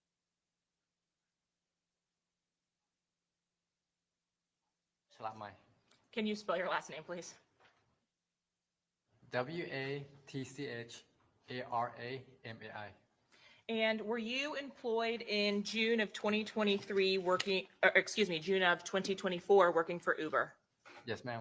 Specifically on June 23rd of 2024, did you accept a ride for a departure from the Tampa area? Yes. And was that from 3703 Gazebo Pond Lane? Yes. It's apartment.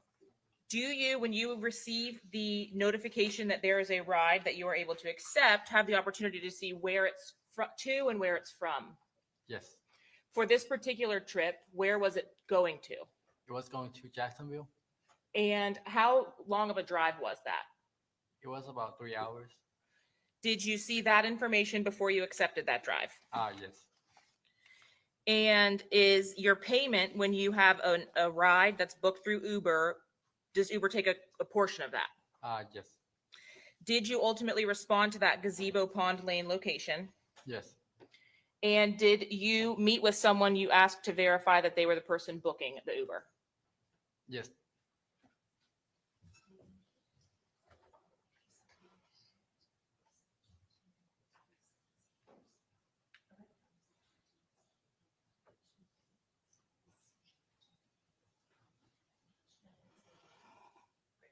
All right. Your Honor, at this time, the state seeks to admit State's Exhibit 62A through H. Any objection? I gotta see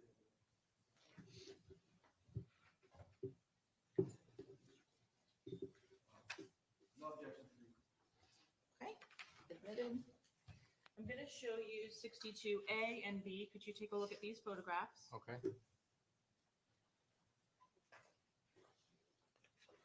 And then ultimately 62C. Okay? Yep. Is this the location that you responded to pick up that Uber from Tampa to Jacksonville? Yes, ma'am. And I'm showing you, if you can look over your shoulder there to see 62C. Can you see that all right? Yes. And is the address on the left the location from which you picked up the occupants to travel to Jacksonville? Yes. If I zoom this photo out just slightly, can you tell me what it is that's what it is that's on this side of the parking lot here? Is that additional parking? Yes. Is that what's depicted here in 62B?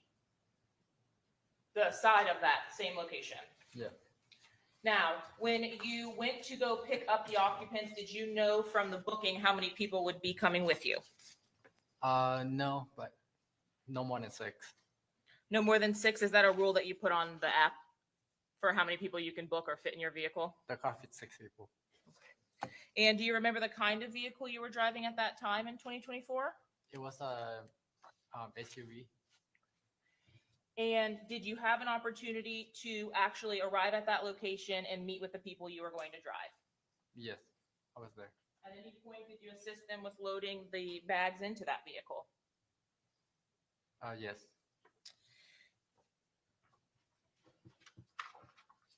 How many total people were inside of the vehicle that you took back to Jacksonville? 3 people.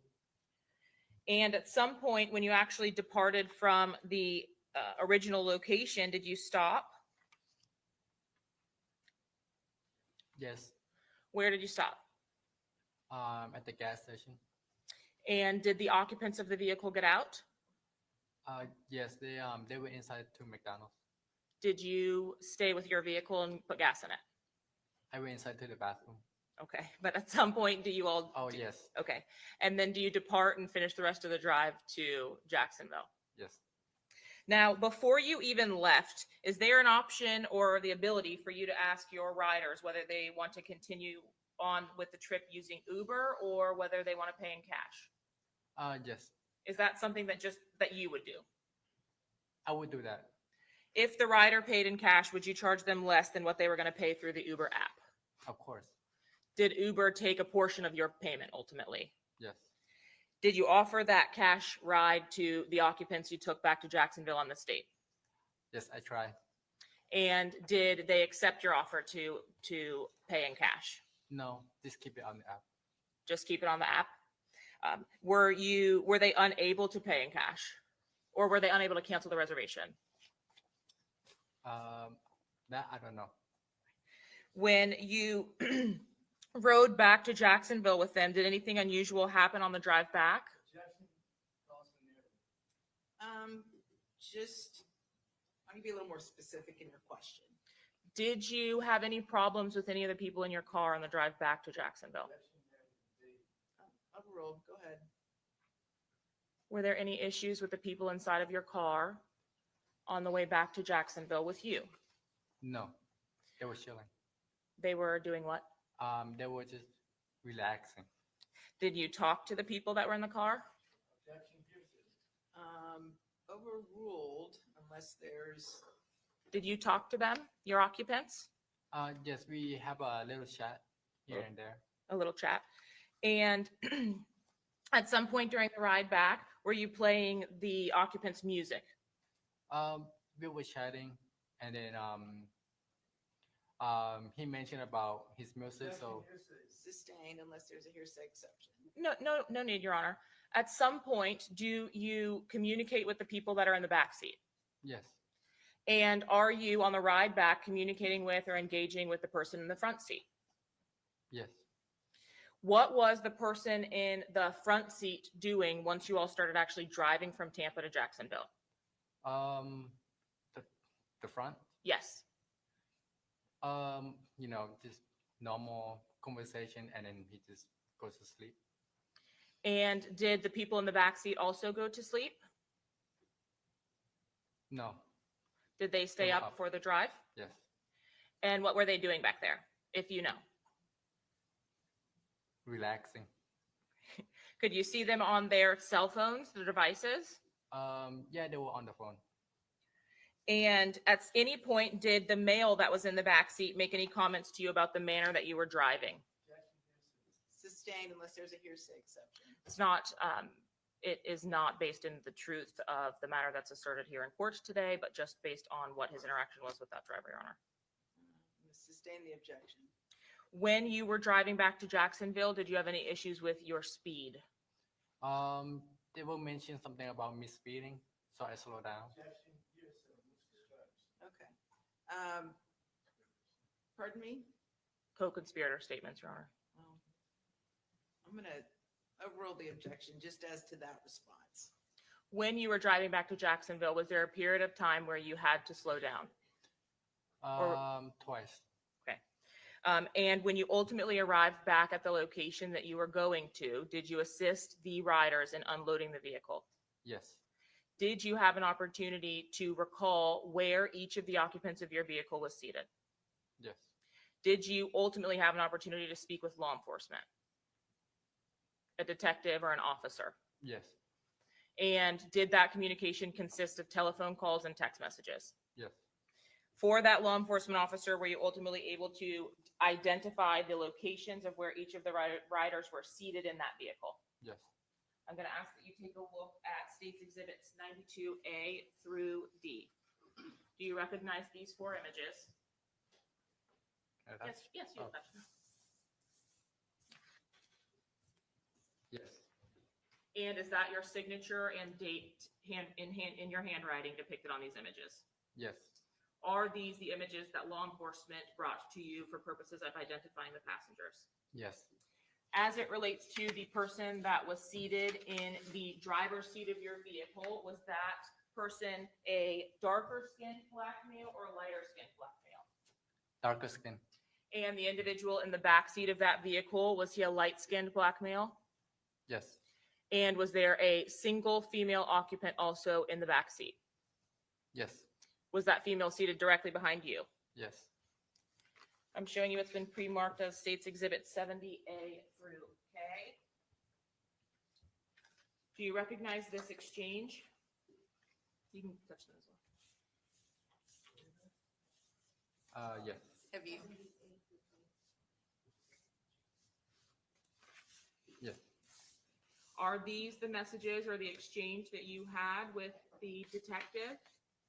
yes, Did you provide to the detective in the course of this exchange the actual screenshot of the booking that you received from Uber for this trip?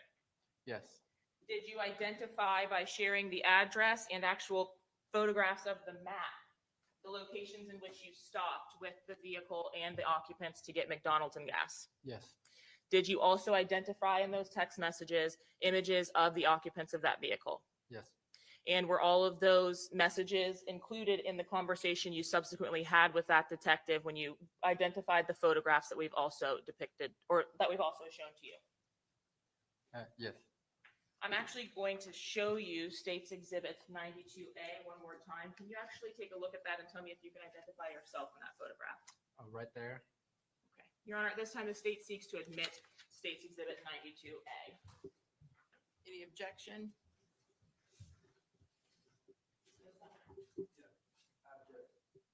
Okay, what's the objection? Foundation, authenticity.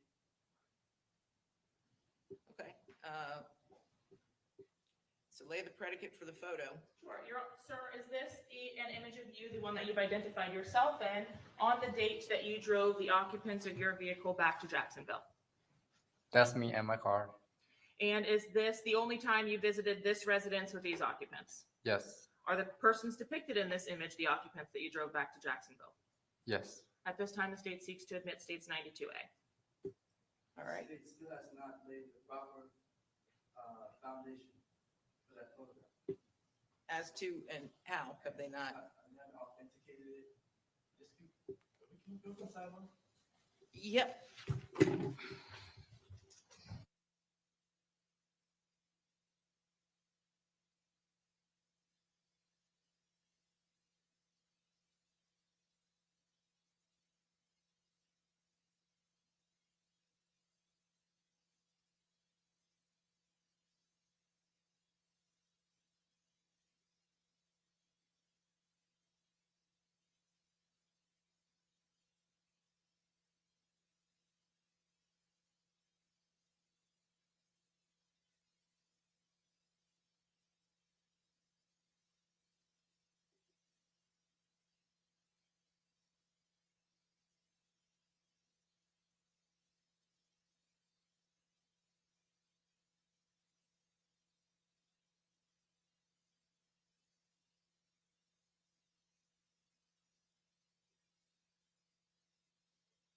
Be admitted. Sir, if you'll look again over your shoulder, it states 92A. I understand that you pointed and made some statements while I was up there with you, but please stand up and show the jury what you were identifying as you and your vehicle. Right now? Yes. That's me. That's my car. That's my bag. Were you helping to assist them in unloading the bags? Yes. And immediately after unloading them from the vehicle, did you depart from this location? Of course, yes. I'll pass the witness, Your Honor. Okay, cross-examination.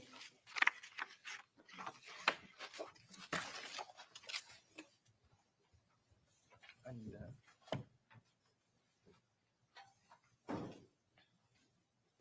When you helped to unload this vehicle, did you see what was inside of the bags?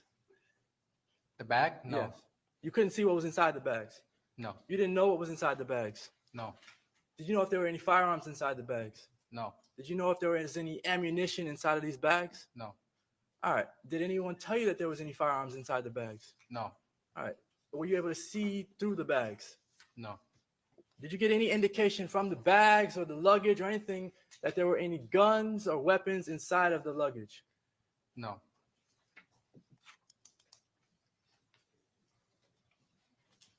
When you were driving up from Tampa to Jacksonville, you live in Tampa? Not anymore. You lived in Tampa back then when this Yes. drive happened. You did? Yes. All right. And so when you drove up from Tampa to Jacksonville, with these individuals in the car, did any of them give you any indication that a murder had occurred? No. All right. No further questions. Okay, redirect. Okay, thank you. May this witness be excused? Yes, Your Honor. Okay, you're free to go. Do you have any other quick witnesses you need to get? Okay, go ahead. Deputy Corey Scheidegg.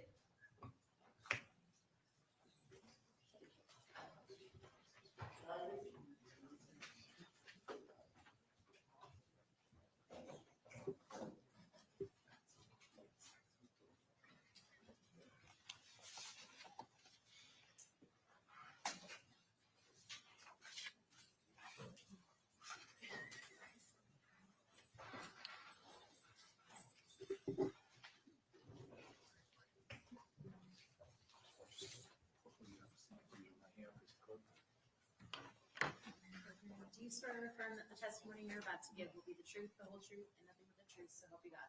Yes, ma'am. Thank you. Okay, you may proceed. Please state your full name for the record. My name is Corey Scheidegg. How are you employed? I'm currently employed with the Polk County Sheriff's Office. How long have you been with the Polk County Sheriff's Office? I've been with the Polk County Sheriff's Office for a total of 9 years. They asked you about June 26th of 2024. Were you working on that day? Yes, ma'am.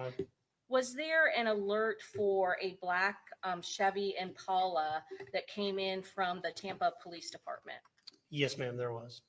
Were you provided with the tag number 68DLWD and the full VIN number of the vehicle? Yes, ma'am.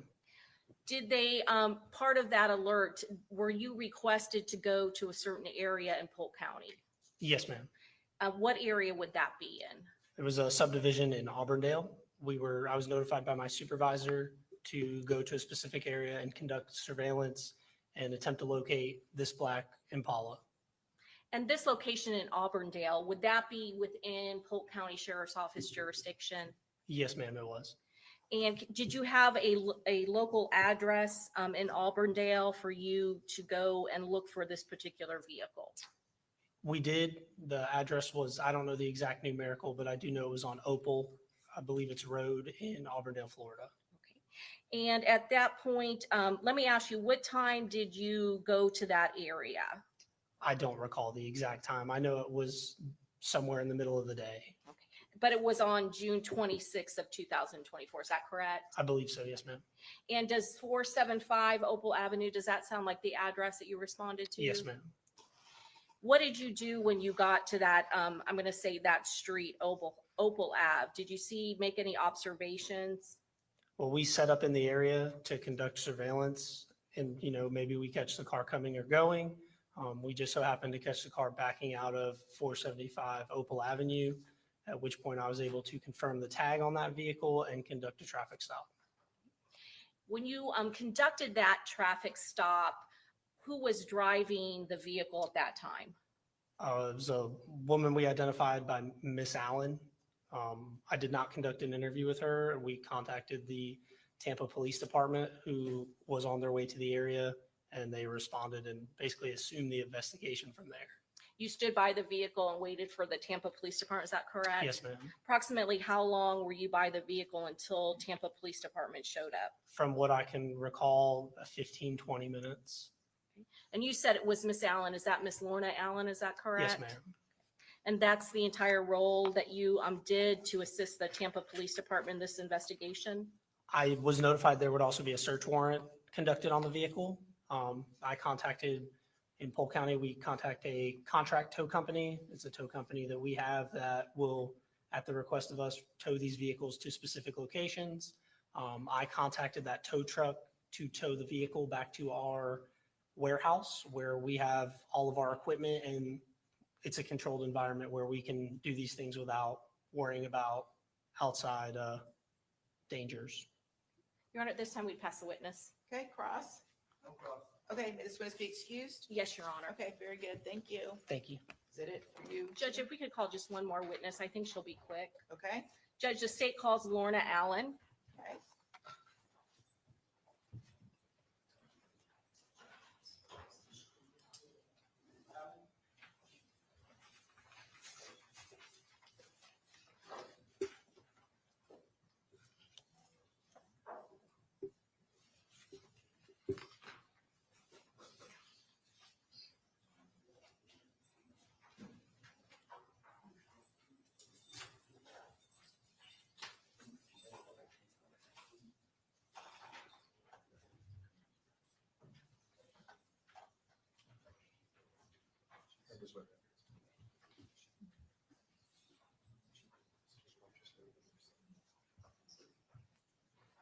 Raise your right hand, face the clerk, please. Do you swear or affirm that the testimony you're about to give will be the truth, the whole truth, and nothing but the truth, so help you God? Yes. All right, you may proceed. Thank you, Your Honor. Please state your full name for the record. Lorna. Auburn. That at 475 Opal Avenue. How long have you lived at that address? I owned that house since 2006 and I moved in permanently in 2021. And I'm going to ask you specifically about June 26th of 2024. Were you staying at that address at that time? Yes. How do you know Sean Gaithright? He's my grandson. I'm going to show you State's Exhibit 36B. Could you look to that screen behind you? Who's in that photograph? That looks like Sean. Your grandson that you just referred to? Yeah. And on June 26th of 2004, were there some detectives from from the Tampa Police Department that came and met with you? Yes, I think they were from Tampa. Yes. And they asked you some questions and reviewed a video that was inside your house? Yes. Were they asking you I'm not going to strike that. Prior to that, had you seen your grandson, Sean Gathright, on June 23rd of 2024? That was the Sunday before the police came, the 23rd, yes. And prior to Sean Gathright, your grandson coming to see you, did he call you? Yes, he did. Do you remember approximately what time he called you on that day, June 23rd of 2024? It was in the afternoon. I know it was after 12. It was over in the afternoon. The exact time, I don't remember. That's okay. Do you remember what time he arrived at your home after that phone call around noon? No, I don't remember the time. Was it still light out? Yes, What vehicle was he driving on that day, on June 23rd of it was a 2026? black car. Is that a car that you had seen before? No, that was a recent car he got. The one I knew wasn't working, so they got rid of that one. Did you have a vehicle at your home? Yes, What type of vehicle was that? it was a SUV that belonged to his mother. Was that gold or tan in color? It was more tan. Tan. And at some point while he was visiting you on June 23rd of 2024, did he change vehicles? Did he leave the black car in your driveway or leave it at your house and switch to the tan SUV in the car, or I'm sorry, in your garage? Yes, after I gave him permission to do it. Did you see him unload that black car and take some bags and put it into the tan SUV? Yes, Do you remember how many bags that he removed from the car and put into the SUV? either 2 or 3, I don't remember. But I know I was there talking to him while he was moving the bags. Did you ever look inside those bags? Yes, Okay, what did you see inside the bags? one of the bags had a camera, because we were talking about the camera, his photography that he was doing. And when he came outside, he said to me, "This is the camera." And when I looked at it, it was one of those professional camera, big one that professional photographer use. There was a light source, and there was something that I call it looking like an umbrella that you use to deflect the light when they're doing the pictures. Okay. And why did you look into his own personal bags? I didn't take it from him because we were talking in the house. Because when I asked him about school, about the photography, and about his power washing business, then we talk about that. And he said, when it passed me to put it in the SUV, he said, "Oh, this is the camera." And I looked at it and I said, "Oh, nice." Okay. Were you out in the garage the entire time when he was at that black car in the driveway? Yes. Okay. Did you see your grandson wiping down the entire car with a cloth? No. Okay. So you obviously weren't out in the garage? No, I was there. What happened when he had loaded the car, the SUV, and I said to him, "Did you take everything out?" He said, "Yes." I said, "Make sure, don't leave anything that you need, and make sure the car is clean." He looked at me and he smiled. Okay. So he went back into the car, and I said to him, and he looked in the front area and he looked in the back, and I said to him, "Do you have your charger?" He said, "Yes." And I did that purposely because they always buy fast food, eat it in the car, leave the wrapping, and the container and with the juice. And they're always leaving things back in my house. So I said, make sure you take everything that you need and make sure the car is clean. So he looked at me and he smiled. And I said to him, you have everything? You have the charger? And he did, and he said yes. So that was what happened. Then he said to me, do you want me to put the car in the garage? I said, no, you put the car in. I will move the SUV. And I did not want to move the car. Okay, so did he do that for you? Yes, he did that for me, and I moved the SUV. Okay. And so at some point, all of the stuff that he had in that Impala, that black Impala, he moved into the SUV. Is that correct? Yes. Okay. Because I had asked him if he took everything out that he needed, and he said yes. Had you ever said anything different to law enforcement with regards to whether or not you actually looked into the bags? No, no, I don't remember. I don't remember that. I don't remember. Okay. You don't ever remember saying that the bags looked heavy? No, I did not say that. Okay. No. All right. And of course, you love your grandson, Sean Gathright. Is that correct, ma'am? Yes, I do. Do you know whether or not your grandson, Mr. Gathright, whether or not he ever owned any firearms or used any firearms? Did not, never. He never owned or? Never owned, never used. Okay. I have nothing further, Judge. Okay, Cross.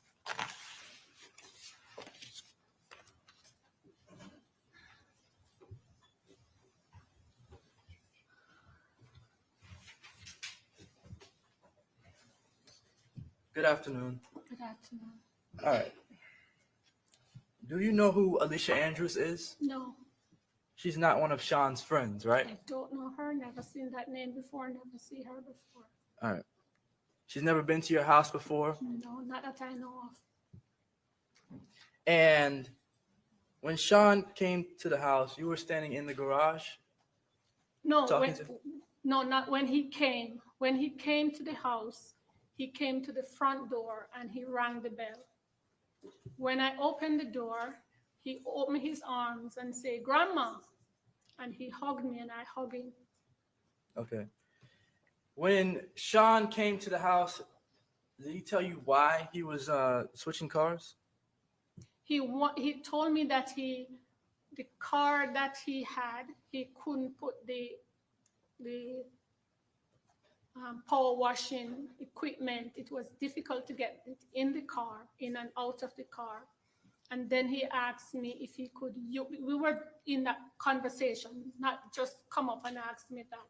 We were in conversation. And when I asked him about the power washing business, because I know he started that business the year before, and I asked him, how is it doing? And he said to me, it's doing okay. And then he said, we continue to talk because we were eating and talking at the counter. And then he said, Grandma, can I borrow the SUV so I can put the equipment in there because it's difficult to get it in and out of the car? And then he said to me, it's totally up to you, Grandma. And I said, it's okay. Okay. All right. So he said he needed the truck, the It's tan truck, vehicle, the SUV, yes. to put power washing equipment in it. Equipment in, because he had a job to do coming up. All It right. was a job he had to do. All right. And could you actually see what was inside of his bags? I saw he showed me, we talk about the photographer equipment.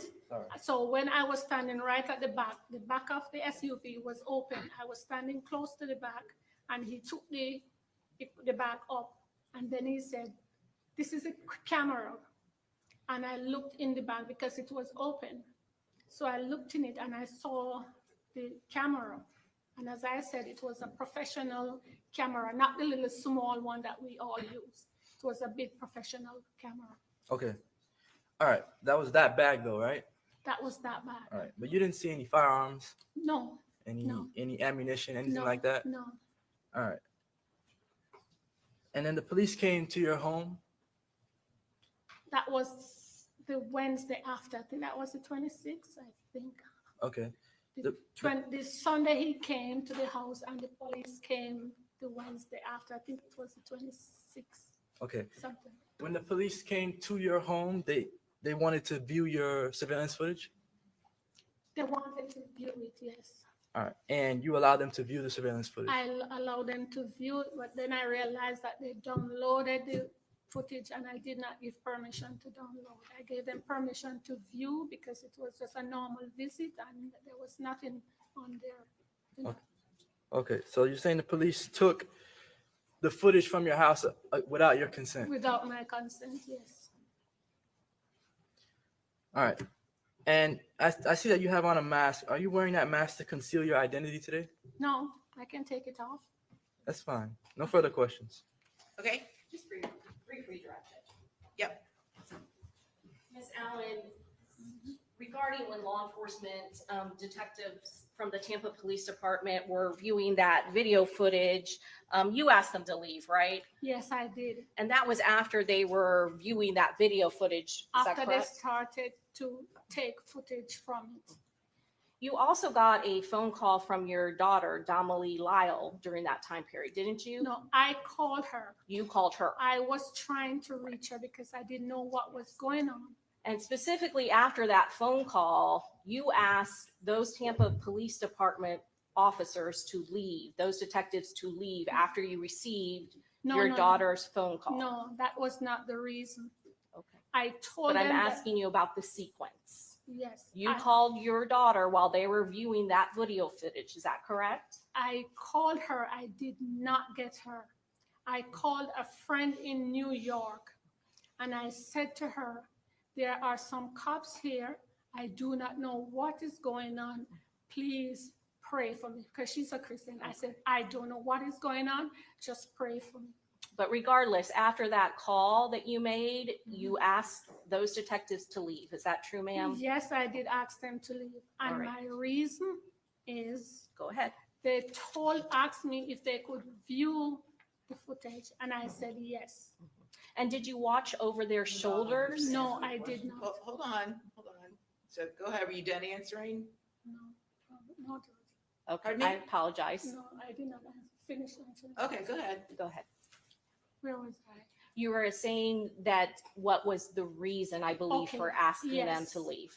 While they pulled me over, I was scared. I was shocked. I didn't know what was going on. I could not use my phone because I said I could not use my phone. The phone was in the car.